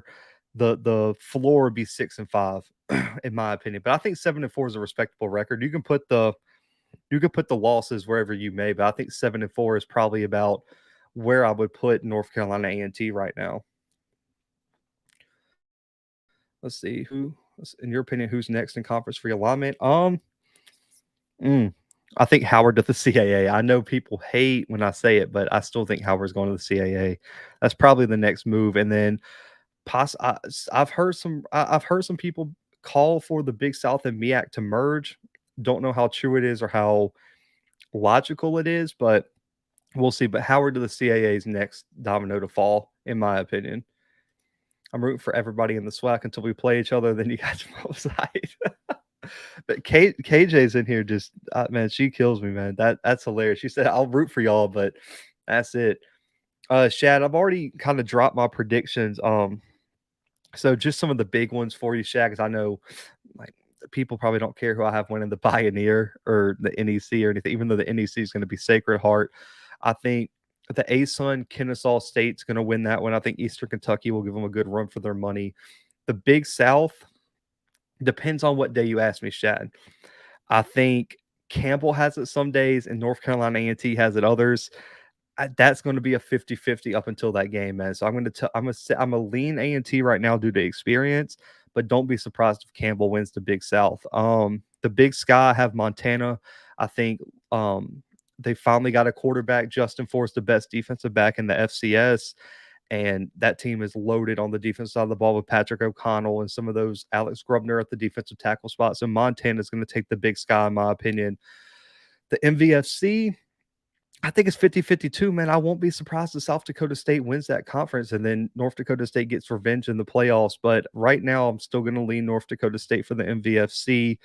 The MEAC, I'm going to lean South Carolina State, even though I think Central is going to give them a good run for their money. I mentioned NEC, Sacred Heart's going to win that. The CAA, I have Delaware bouncing back. They finally get everyone back from injury. Kedrick Whitehead is an absolute stud at the safety spot. They got 2 defensive linemen on my preseason All-CAA team. So I'll lean with Delaware in the CAA. The SWAC, I got Jackson State. I think they'll get good runs from Southern, FAMU, potentially. Who am I missing? The WAC, Stephen F. Austin all the way. I don't even think that's a debate, man. I think Stephen F. Austin is going to really, really surprise some people. And I think that's all the main conferences, unless I'm blanking. SoCon, I think Mercer is a really good pick, but I'm going to lean Chattanooga for right now because Mercer just lost some really good players to some off the field stuff. So that's where I would put my conference predictions right now. If I had to do it just off the top of my head like that. Let's see. So be careful. My champ, I know that hurt you, man. I knew that hurt you. CUSA is probably going to reach out to Kennesaw eventually. Um, I don't know. I don't know when it will be, Jabari, but it's gonna it'll be sooner rather than later. My boyfriend went to North Carolina. He told me to change the channel. KJ, I'll tell him I apologize. So 7-4 is respectable. 7-4 is respectable. I still, we'll see what it is. He said we'll beat the Buzzards by a minimum of 20. Hey, we'll see with that. Let me catch up to some of these comments here. Yeah, I hate when you say that Howard's leaving the MEAC. I'm sorry, man. I still think it's going to happen sooner rather than later. They're going to get another offer. I'm just telling you. Yeah, they beat them by like 20 points. North Dakota State. North Dakota State is winning the FCS championship. We'll just leave it at that. We'll just leave it at that. D. North Dakota State's winning the FCS national championship, and until someone goes to Frisco and beats them, because they're 6-0 in Frisco, or whatever. What is it? No, 9-0 now. 9-0 in Frisco. Yeah, 9-0 in Frisco. You got to go beat them to win the national championship. What's your opinion on Travis Hunter not in camp? Also, no one's talking about the issues. I think he's just overcoming the injury, Frankie. I think, if I'm not mistaken, he's going to be there next week, from what I've heard. But I mean, I don't. What issues are you talking about, Frankie? Put them in the chat and I'll address them. I think he's just not in camp because of his injury right now.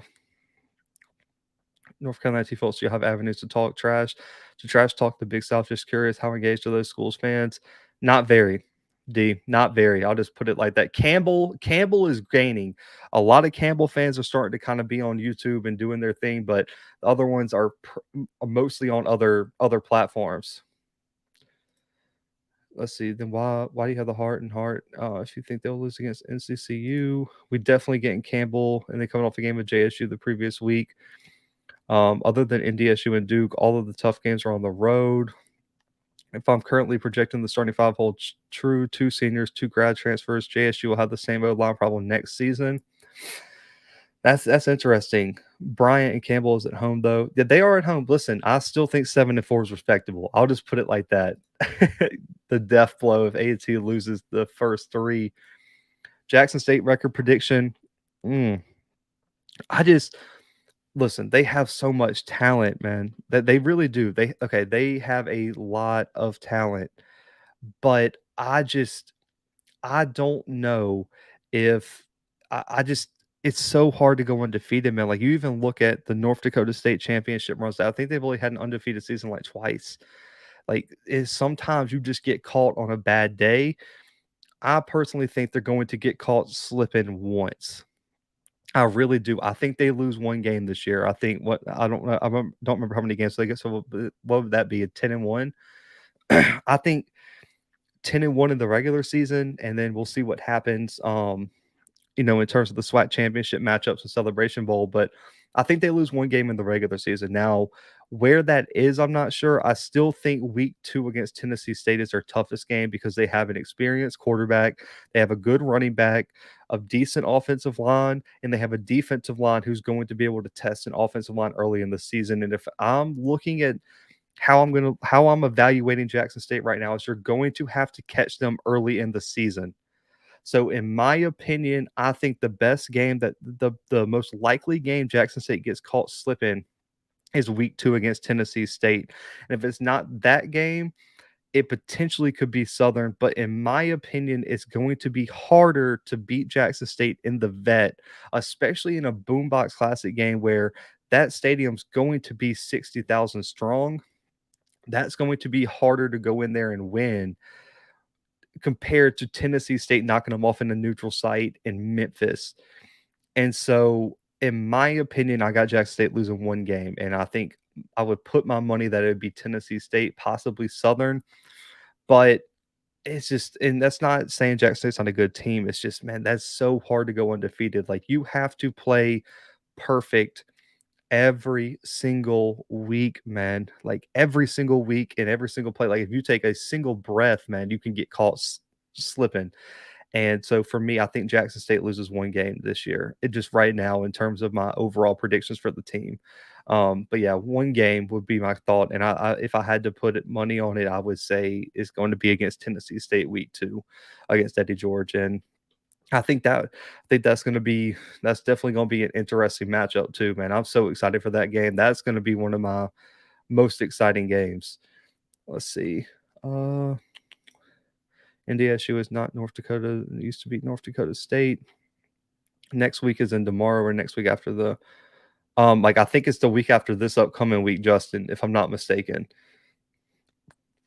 Let's see, any given Saturday, I agree. Avis had 13 and what's that, six zeros? I see JSU winning the championship, but I don't see them going undefeated. Yeah, they're my pick to win the SWAC, but man, I just don't see them going undefeated again, man. Someone's going to catch them on a day where they're just not looking for them to come around the corner. And so, in my opinion, I think it's one game. Ooh, Justin said Jackson State's losing 3, maybe 4 games. Ooh. Yeah, I mean, A&T went undefeated a couple of years ago, but they haven't done it since, man. So, I mean, it's just hard to continually go undefeated, man. Really and truly. I remember when everyone thought A&M was going to be SWAC champs last fall. Now it's you guys. Listen, and that's another thing. Another thing too is it's a lot different when you're the target.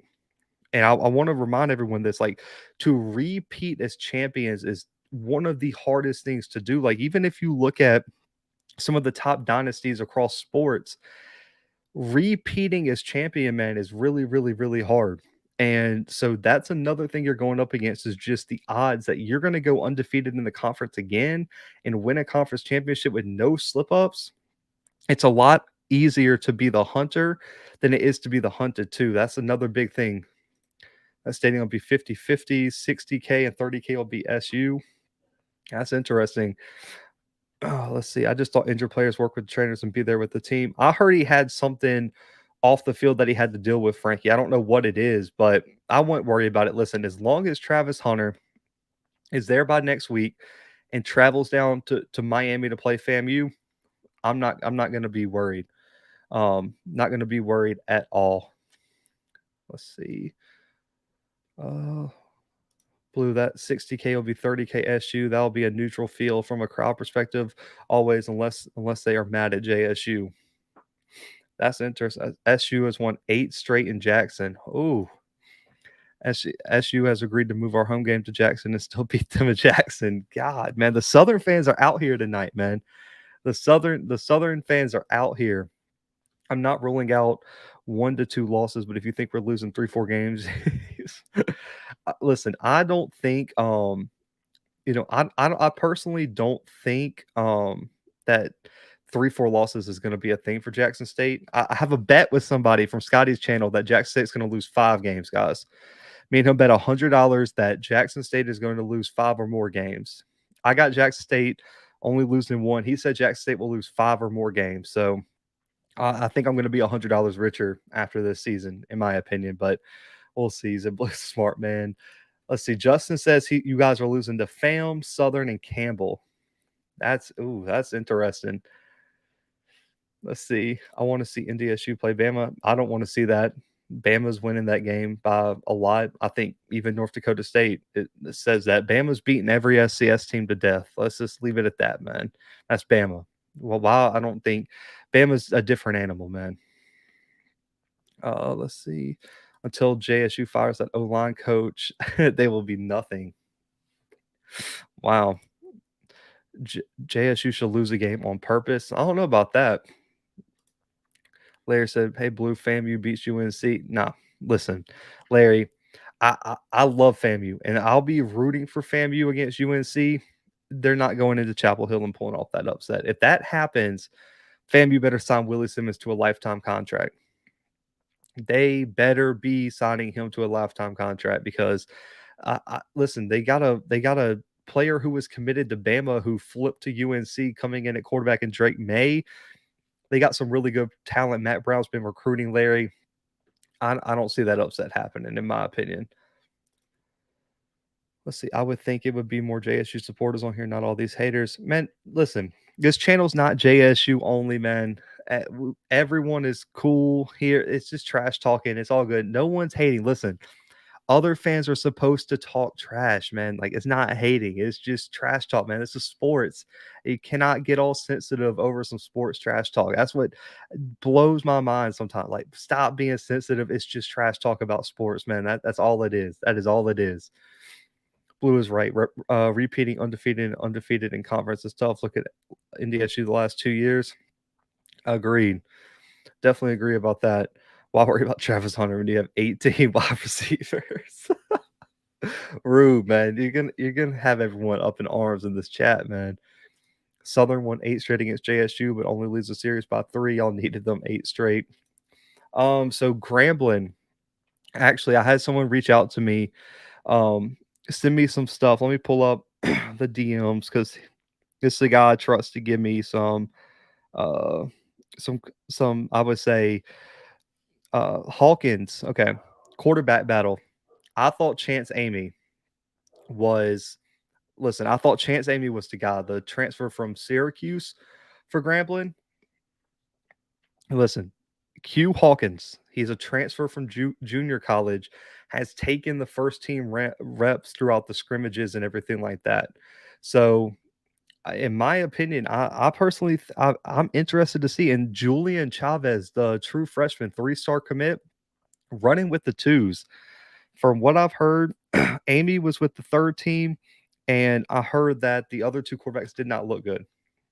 And I heard that Halloween has not looked good all throughout camp. But they said Maurice is special, man. I think anyone who saw this kid at Nebraska could tell you that.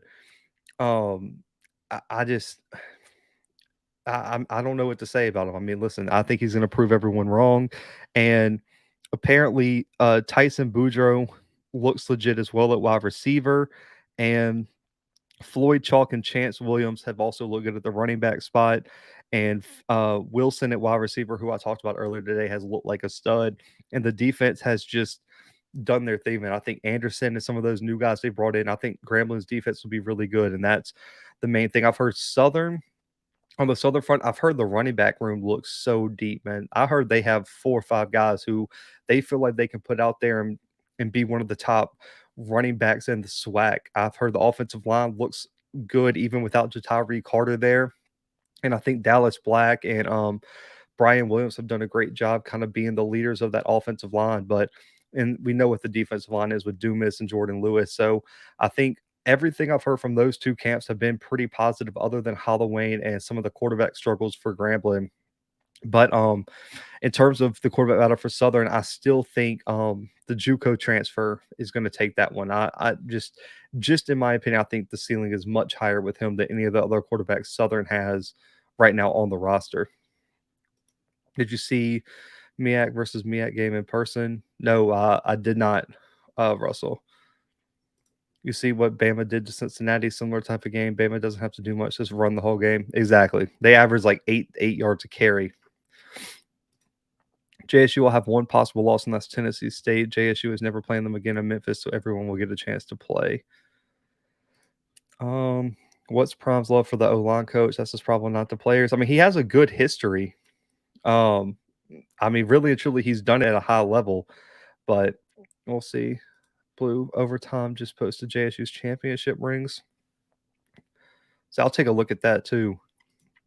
I got 4 tickets or best offer suite section. Let's see. I was just at the JSU scrimmage. Wadman was taking his first reps with the third team as well as Rucker. Interesting. Excuse me. And that's interesting. Let's see. LSU's beating y'all about more than 21. Listen, Southern's not beating LSU. Just stop. How big do you think Jack State line will be compared to last year? I think they put some size in the middle, Jeff. But in terms of the tackle spot, I don't know if they'll be much physically bigger. I think they'll be a lot more physical, though. Hopefully, that's the main question for me is can they be more physical, man? But here's the real question: SWAC won more games versus the MEAC last year, but is that historically true after the past 5 years? No, I don't think so, Larry. I do not think so. Hearing that Travis Hunter is still not practiced, he's probably going to see a foot specialist in California. Even if he plays, FAMU will go after him coming off an injury. Maybe.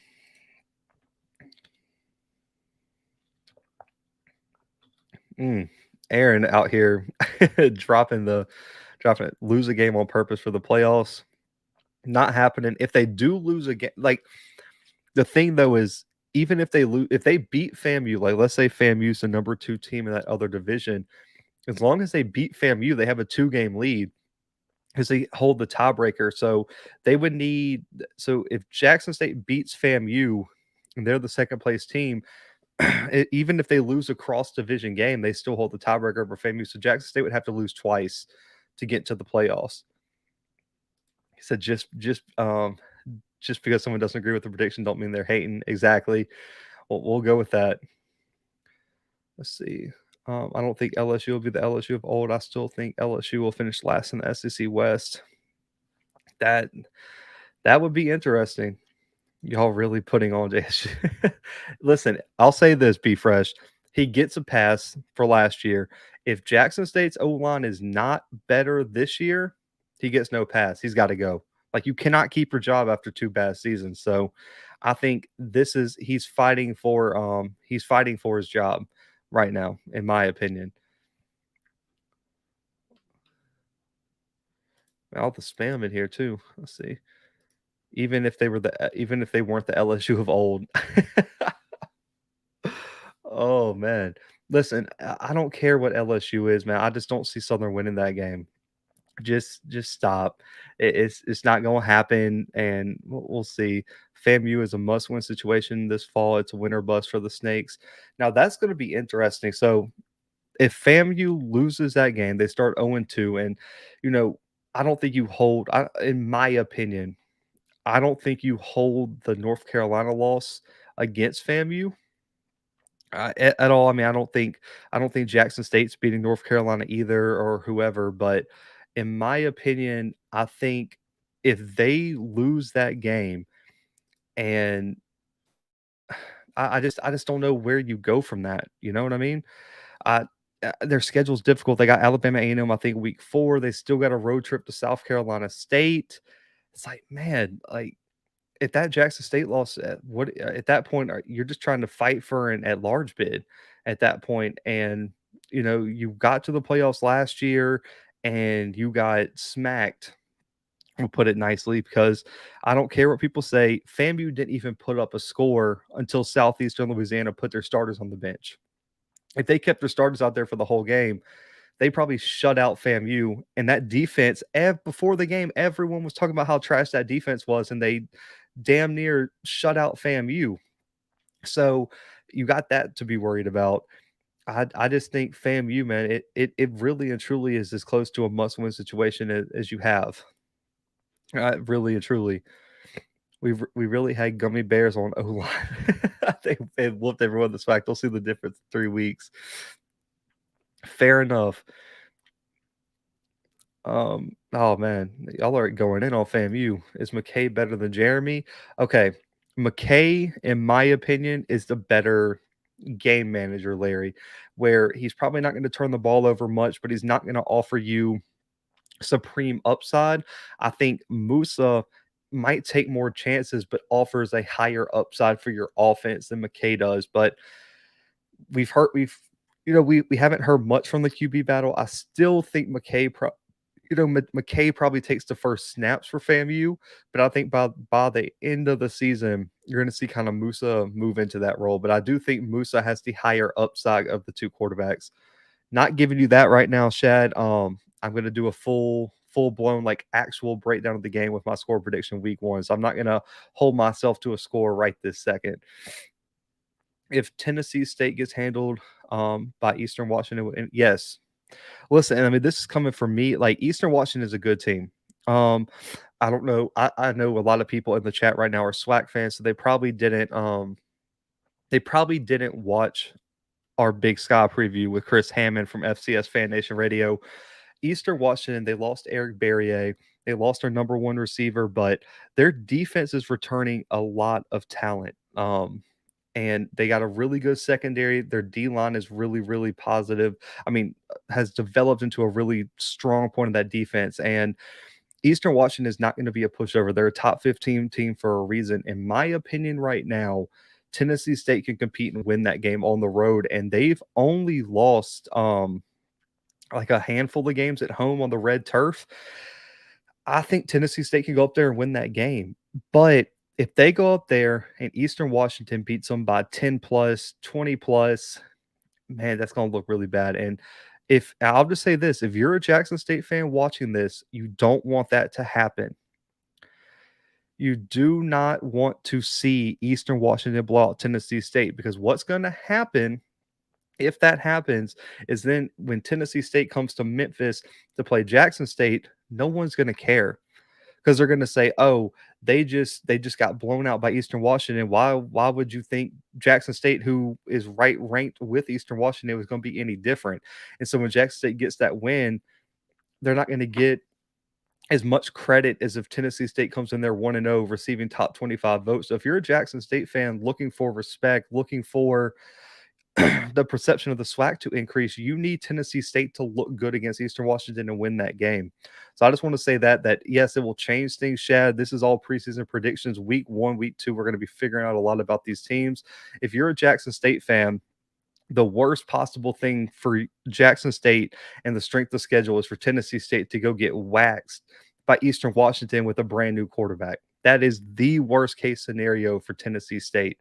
I mean, for Jackson State, Tennessee State, everything. You want Tennessee State to be competitive because they're on your schedule. It's just weird when people root against teams that are on their schedule. Like, you want Campbell to come in 5-1, 6-0, whatever the game number is, because you, in my opinion, you want teams to play to be as competitive and everything as you want. But listen, y'all can say I'm lying, but listen, I'm telling you guys, the credit will not be the same if you beat Tennessee State after they just lost by 30 to Eastern Washington. I'm just telling y'all right now, it's not going to be great. Can you discuss how to tell the difference between poor talent versus poor coaching in terms of O-line play? I think when I look at an offensive line, the mentality, poor talent, man. I think it goes hand in hand, man, because poor coaching develops poor talent. Psychedelic literature. Poor coaching leads to offensive lines being complacent, not playing with any urgency, not playing with any physicality, not communicating. So I think they go hand in hand, man. I think when you look at, and especially with the transfer portals, the easiest way to do this is if Zach Bro, Evan Henry, and some of these transfers, we've seen that they can play at a high level at their previous schools. If they come to Jackson State and not play as well, or they go backwards in their development, that's poor coaching, because we've already seen them when they had good coaching perform at a high level. So I think this year we're really going to be able to tell the difference. I don't think you can make an argument that JSU doesn't have talent on the offensive line. If they come out and suck, I'm going to be looking at the coaches really and truly for not developing the talent that they brought in this offseason. This is a do or die year for the JSU offensive line room. Yeah, I did. I did. I watched the Central versus North Carolina A&T game last year. The MEAC will change your mind and you eat your roses and save your water, yes or no? Yes, listen, I will apologize if the MEAC comes out there and just starts beating down SWAC teams this year, Russell. I will give you that. Draylon Ellis, Justin. Draylon Ellis, the transfer from Austin P, former OVC Offensive Player of the Year, is the starting quarterback. Hey, man, I appreciate y'all tuning in, man, for sure. Let's see. Is old boy from what is it? No, he's taking reps with the twos right now. Who's that team? Got 25 DVs and neither one hit and not one. No, Hickbottom left. Hickbottom went to is it USFL if I'm not mistaken? What Alabama A&M TV trash? I mean, I don't think they'll be trash this year. I mean, they have if I'm not mistaken, they got 2 4-star transfers at corner. The kid from Ohio, and then there was one other one. I don't remember where he was coming from. The secondary has to improve, man. Listen, I keep coming back to this example. as long as they can just keep up with motion, like when Josh Lanier came across the formation and no one pointed at him, no one moved, no one took a step, no one followed him, and he was wide open for a touchdown. As long as we don't have that, cool with me, in my opinion. I think the secondary will take a large step forward for Alabama A&M. How competitive do you think the JSU Alabama A&M game? I don't think it's going to be a blowout, in my opinion. Um, I am. I don't think, in my opinion, I don't think it's going to be a 50-point blowout or whatever it was. I think I still like Jackson State in that game. But right now, man, it's so hard to project November games because injuries, development, schedule wear and tear, things like that. I still think it'll be more competitive. I mean, it has to.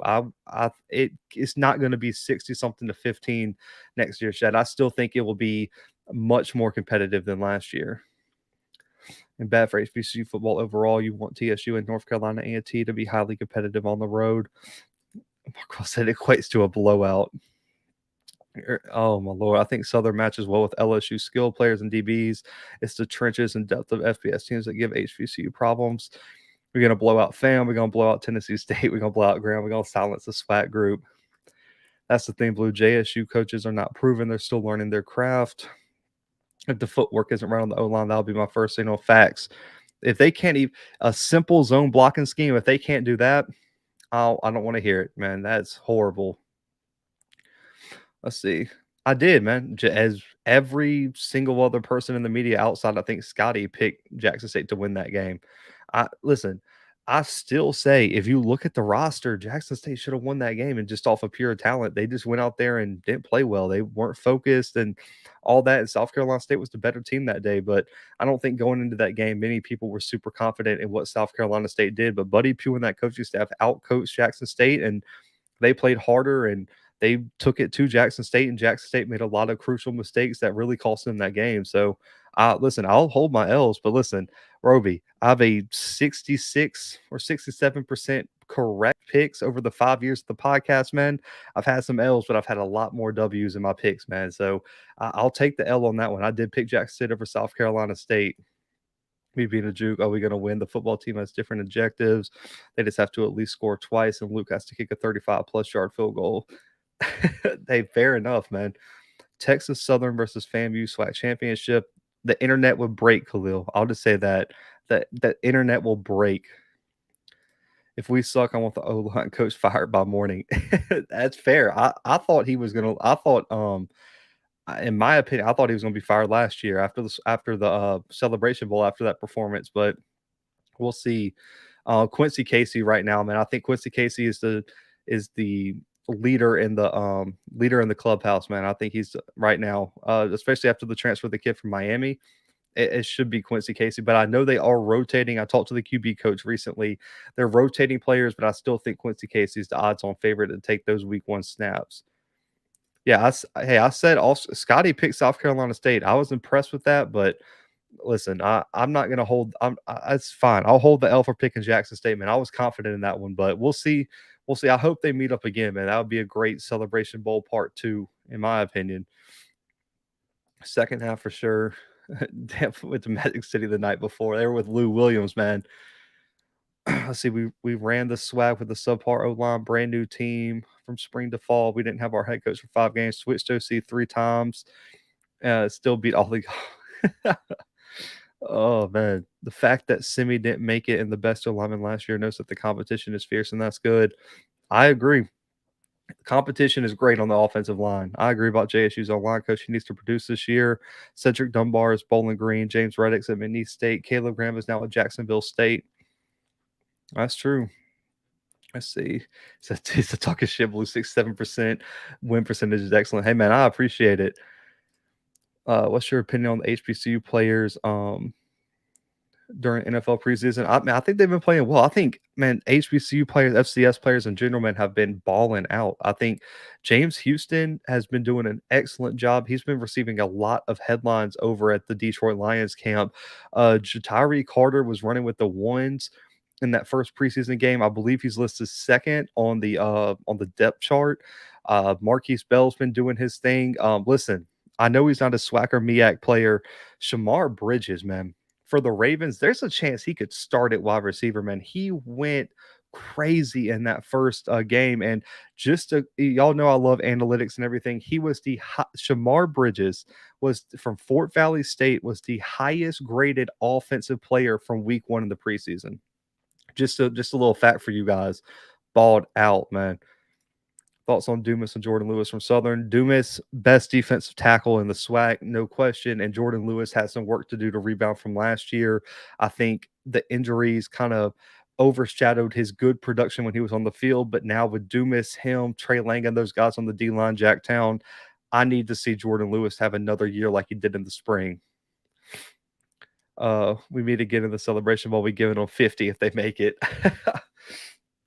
Russell, if South Carolina State wins the Celebration Bowl next year, I will wear a South Carolina State hat. Guaranteed. Hit me up on social media. Will get me a South Carolina State hat. I will wear it on the episode after the Celebration Bowl. If Shador doesn't stay healthy, Jackson State has no depth at quarterback season over. At least FAMU has at least 2 quarterbacks. I don't ever wish injury on anyone, man. I think I don't care how much depth you have at quarterback. I'll say this. You could say you have depth at quarterback all you want. There was a reason the guy who was the starter was the starter. If any team in the SWAC loses their starting quarterback, projections change, man. There's a steep drop off for anybody if whoever won that starting job gets hurt. I'm just saying, like, I don't care if Jack State loses Shador, Texas Southern loses Andrew Body, FAMU loses McKay, Moose. It doesn't matter. It's a steep drop off, man. So I don't know if that's a. I don't think anyone's prepared quarterback depth wise to really be a starter, have like a championship level production. Maybe that Ohio State team was the exception, but odds on EA, man. I don't. If QB1 goes down, I'm worried about the team regardless. I think Nugget needs 4 picks to prove his 4th round grade. I just think he needs to be on the field, man. I told Mr. Moore that. I've told everyone. Nugget just needs to be on the field. If Nugget can be on the field for more plays, not have to miss games, miss drives, things like that, he'll be just fine. I just think he needs to be on the field overall. JSU's O-line had trouble picking up stunts, twists, not physical, poor effort. Communication was poor. That's got to be coaching. Cedric Dunbar was all SWAC in 2019. Hey, there you go. Marquise Bell ain't SWAC either. My Lord, Avis. Killing him. Lewis will be set free to be a headache at linebacker. That is true. Dumas, Jordan Lewis, Trey Lang will be a serious problem if someone's O-line isn't fixed. Shador will be seeing ghosts like he saw in the Celebration Bowl. I'll just leave it at that. JSU has 2 3-star QBs and a QB from Ohio State behind Shador. That's not depth. Has there ever been a season in SWAC with this level of interest and enthusiasm? I mean, listen, I just started covering. This would be my 3rd season covering it, and I've watched FCS football for a long time, and I just think overall, like, the hype, man, is just unbelievable. I think as you've seen recruiting pick up, as you've seen the big names and coaches with Hugh Jackson, Deion Sanders, and everything, man, the hype's going to be is just outrageous for this season, man. There's so many storylines to talk about. There's so much interest, man. I'm all for it. I love it. I'm hoping we see sellouts every weekend across the country, man. I'm just excited, Larry. But in terms of like all time, I don't know if you could say that, but recent history, probably not, man. To be honest, this is going to be an amazing season. I can't wait to kick it off in 2 weeks in Atlanta. I think Alabama State blows out Howard, embarrassing them on national TV. well, oh man, who is Southern QB? He's gonna be running for his life. It's gonna be the Bashawn McCray. Bashawn McCray is going to be the starting quarterback for Southern, Marquell, if I'm not mistaken.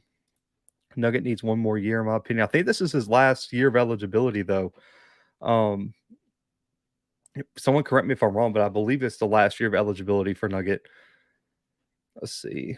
He's a hashtag throw it up.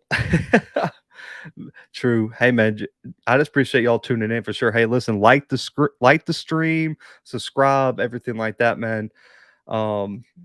If you could pick to go to an FCS team, which would you pick? Oh, I guess it depends on what position I play. So I guess if I took the position I played in real life, which was offensive line, I think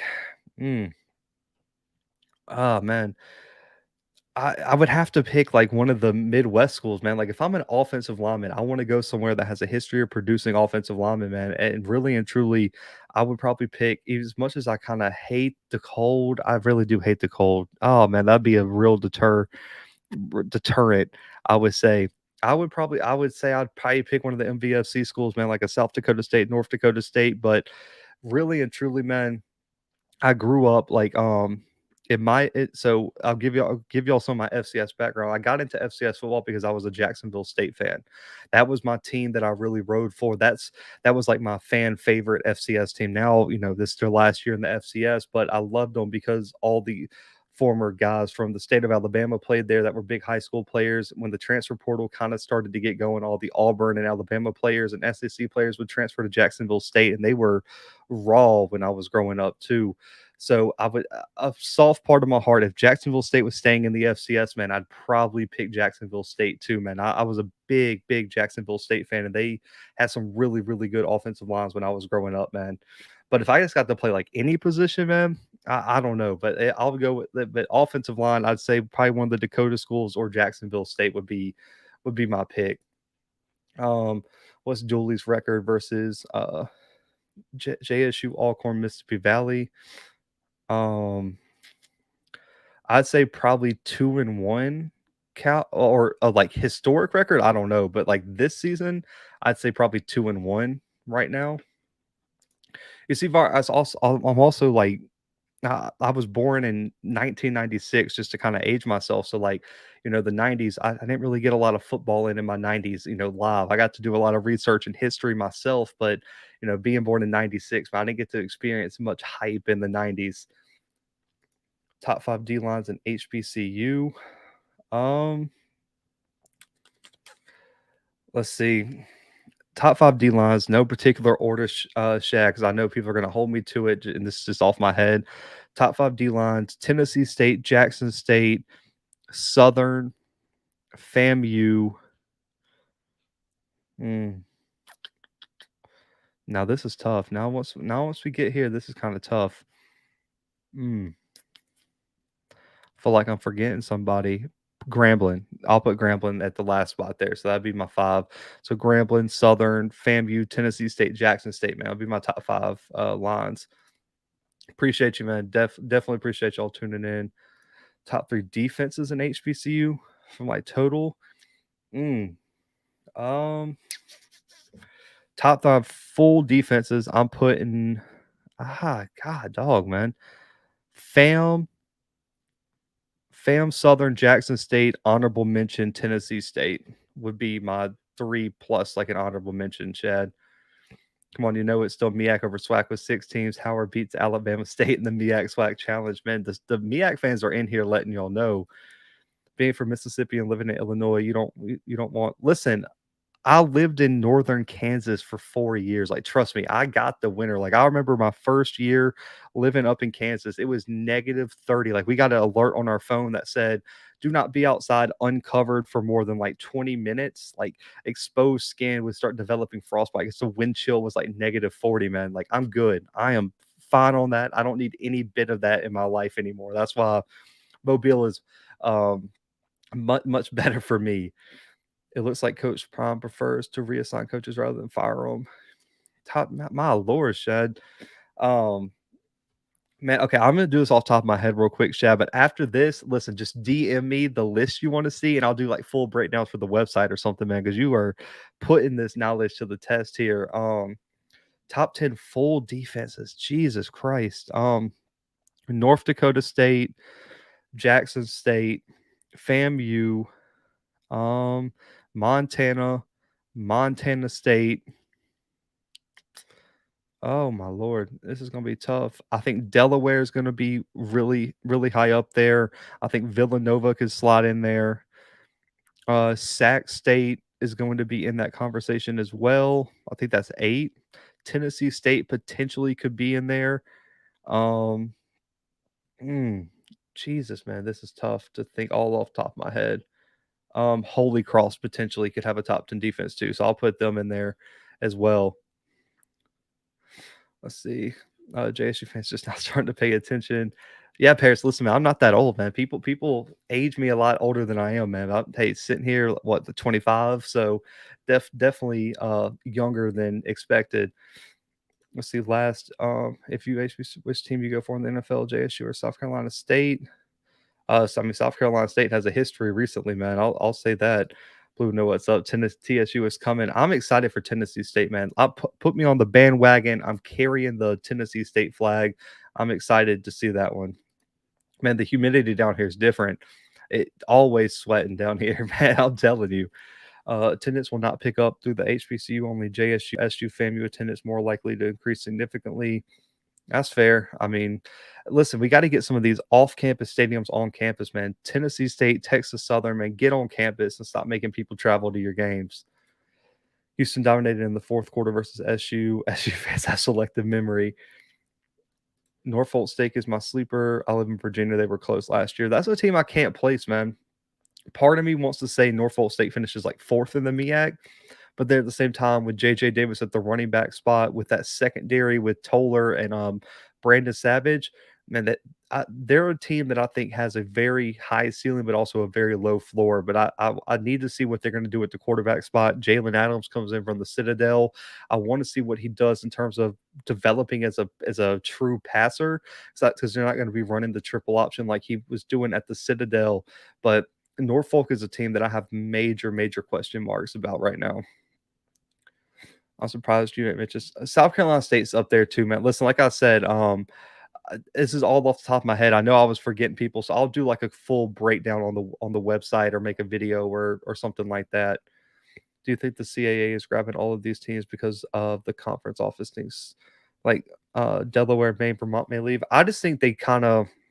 I think James Madison's departure, Rob, really, I would say, worried them. They didn't want to get lost in the FCS conference realignment. They wanted to be proactive. They wanted to add some teams to gain back television markets. The other thing is the Flow Sports TV deal that the CAA has expires next year or the year after next, and they wanted to have as many big TV markets as possible to really bargain with to get more money in a TV deal. So I think that's really what happened. And I mean, Delaware is probably going to leave eventually. Villanova potentially, who already their basketball team is already playing at such a high level. It wouldn't be surprising in the Big East, but I think the CAA mainly is trying to position themselves to get a bag in terms of a TV deal. Blew my 1975 season tickets harder than you. Listen, man. Listen, my mom was like 4 years old when those season tickets, man. So, like, I mean, your 75 tickets are almost older than one of my parents. So that's hilarious, though. Let's see.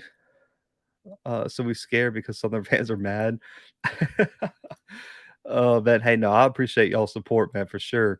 I think Delaware State. I agree. Delaware State's going to be a problem, man. I'm really excited to see what that team does. But listen, man, we've been rolling for 2 hours, man. 9 o'clock my time, 10 o'clock for you guys on Eastern Time Zone. More live streams, like I said, we're going for weekly. You know, we're going for weekly live streams. And during the season, I'm just going to let y'all know here's kind of what the schedule is going to be. I'm going to be doing live game previews like I always do. We're having live streams on Thursday and Friday night. We're going to be previewing FCS across the country games. We're going to be I'll have live streams on Saturday in terms of like FCS preseason pregame content from live from the location, man. Like I was saying earlier, there's a lot more of y'all in here than were at the very beginning. Got a new camera, got a new mic system, everything. We're going to really be setting up. I'm hoping to be able to live stream from the field before the game while pregame stuff's going on to really kind of have a game day type feel. We're going to be live streaming on Saturday night, Sunday, recapping some of the biggest games. You can find stuff on the website. I'll be voting in the FCS Top 25 weekly. You can find my poll. I'm going to be completely transparent with you guys on how I'm voting and why. So check the website, thebluebloodspod.com, weekly for how I voted in the poll. We'll talk about it a little bit on the live stream about the biggest risers, the biggest fallers. I really want to try to be as open with you guys as possible on what I'm seeing and how I'm voting. That way, exactly how I'm moving in the poll and kind of give you guys a pull behind the curtain scenes of how other voters are voting as well. Week 0, I'll be in Atlanta for the MEAC SWAC Challenge. Week 1, be in Alcorn, Lorman, Mississippi for Stephen F. Austin, Alcorn State. In week 2, I'll be in Memphis for Tennessee State, Jackson State. So stay tuned for more announcements on where I'll be during the season. JSU Campbell, JSU Southern, JSU Alabama A&M are some 3 other games that are pretty much already locked in. So stay tuned for that as well. Also, in case you missed it, Thursday, North Dakota State Athletic Director Matt Larson will be on the show August 18th. We're talking about Jackson State, North Dakota State. We're talking about out-of-conference game scheduling, funding, FCS TV contracts, everything that y'all have been asking about, and getting some real answers from some of the people in a high-level administration that you guys have been wanting from interviewers and things like that. So we're going to try to get you guys all that content. We have conference and teams previews coming over the next few days as well. But man, listen, I really, really do appreciate all of y'all tuning in, man. This thing keeps growing and growing and growing. If you haven't liked the video, like it before you head out, hit the subscribe button on the channel. And until next time, guys, the Blue Bloods are out.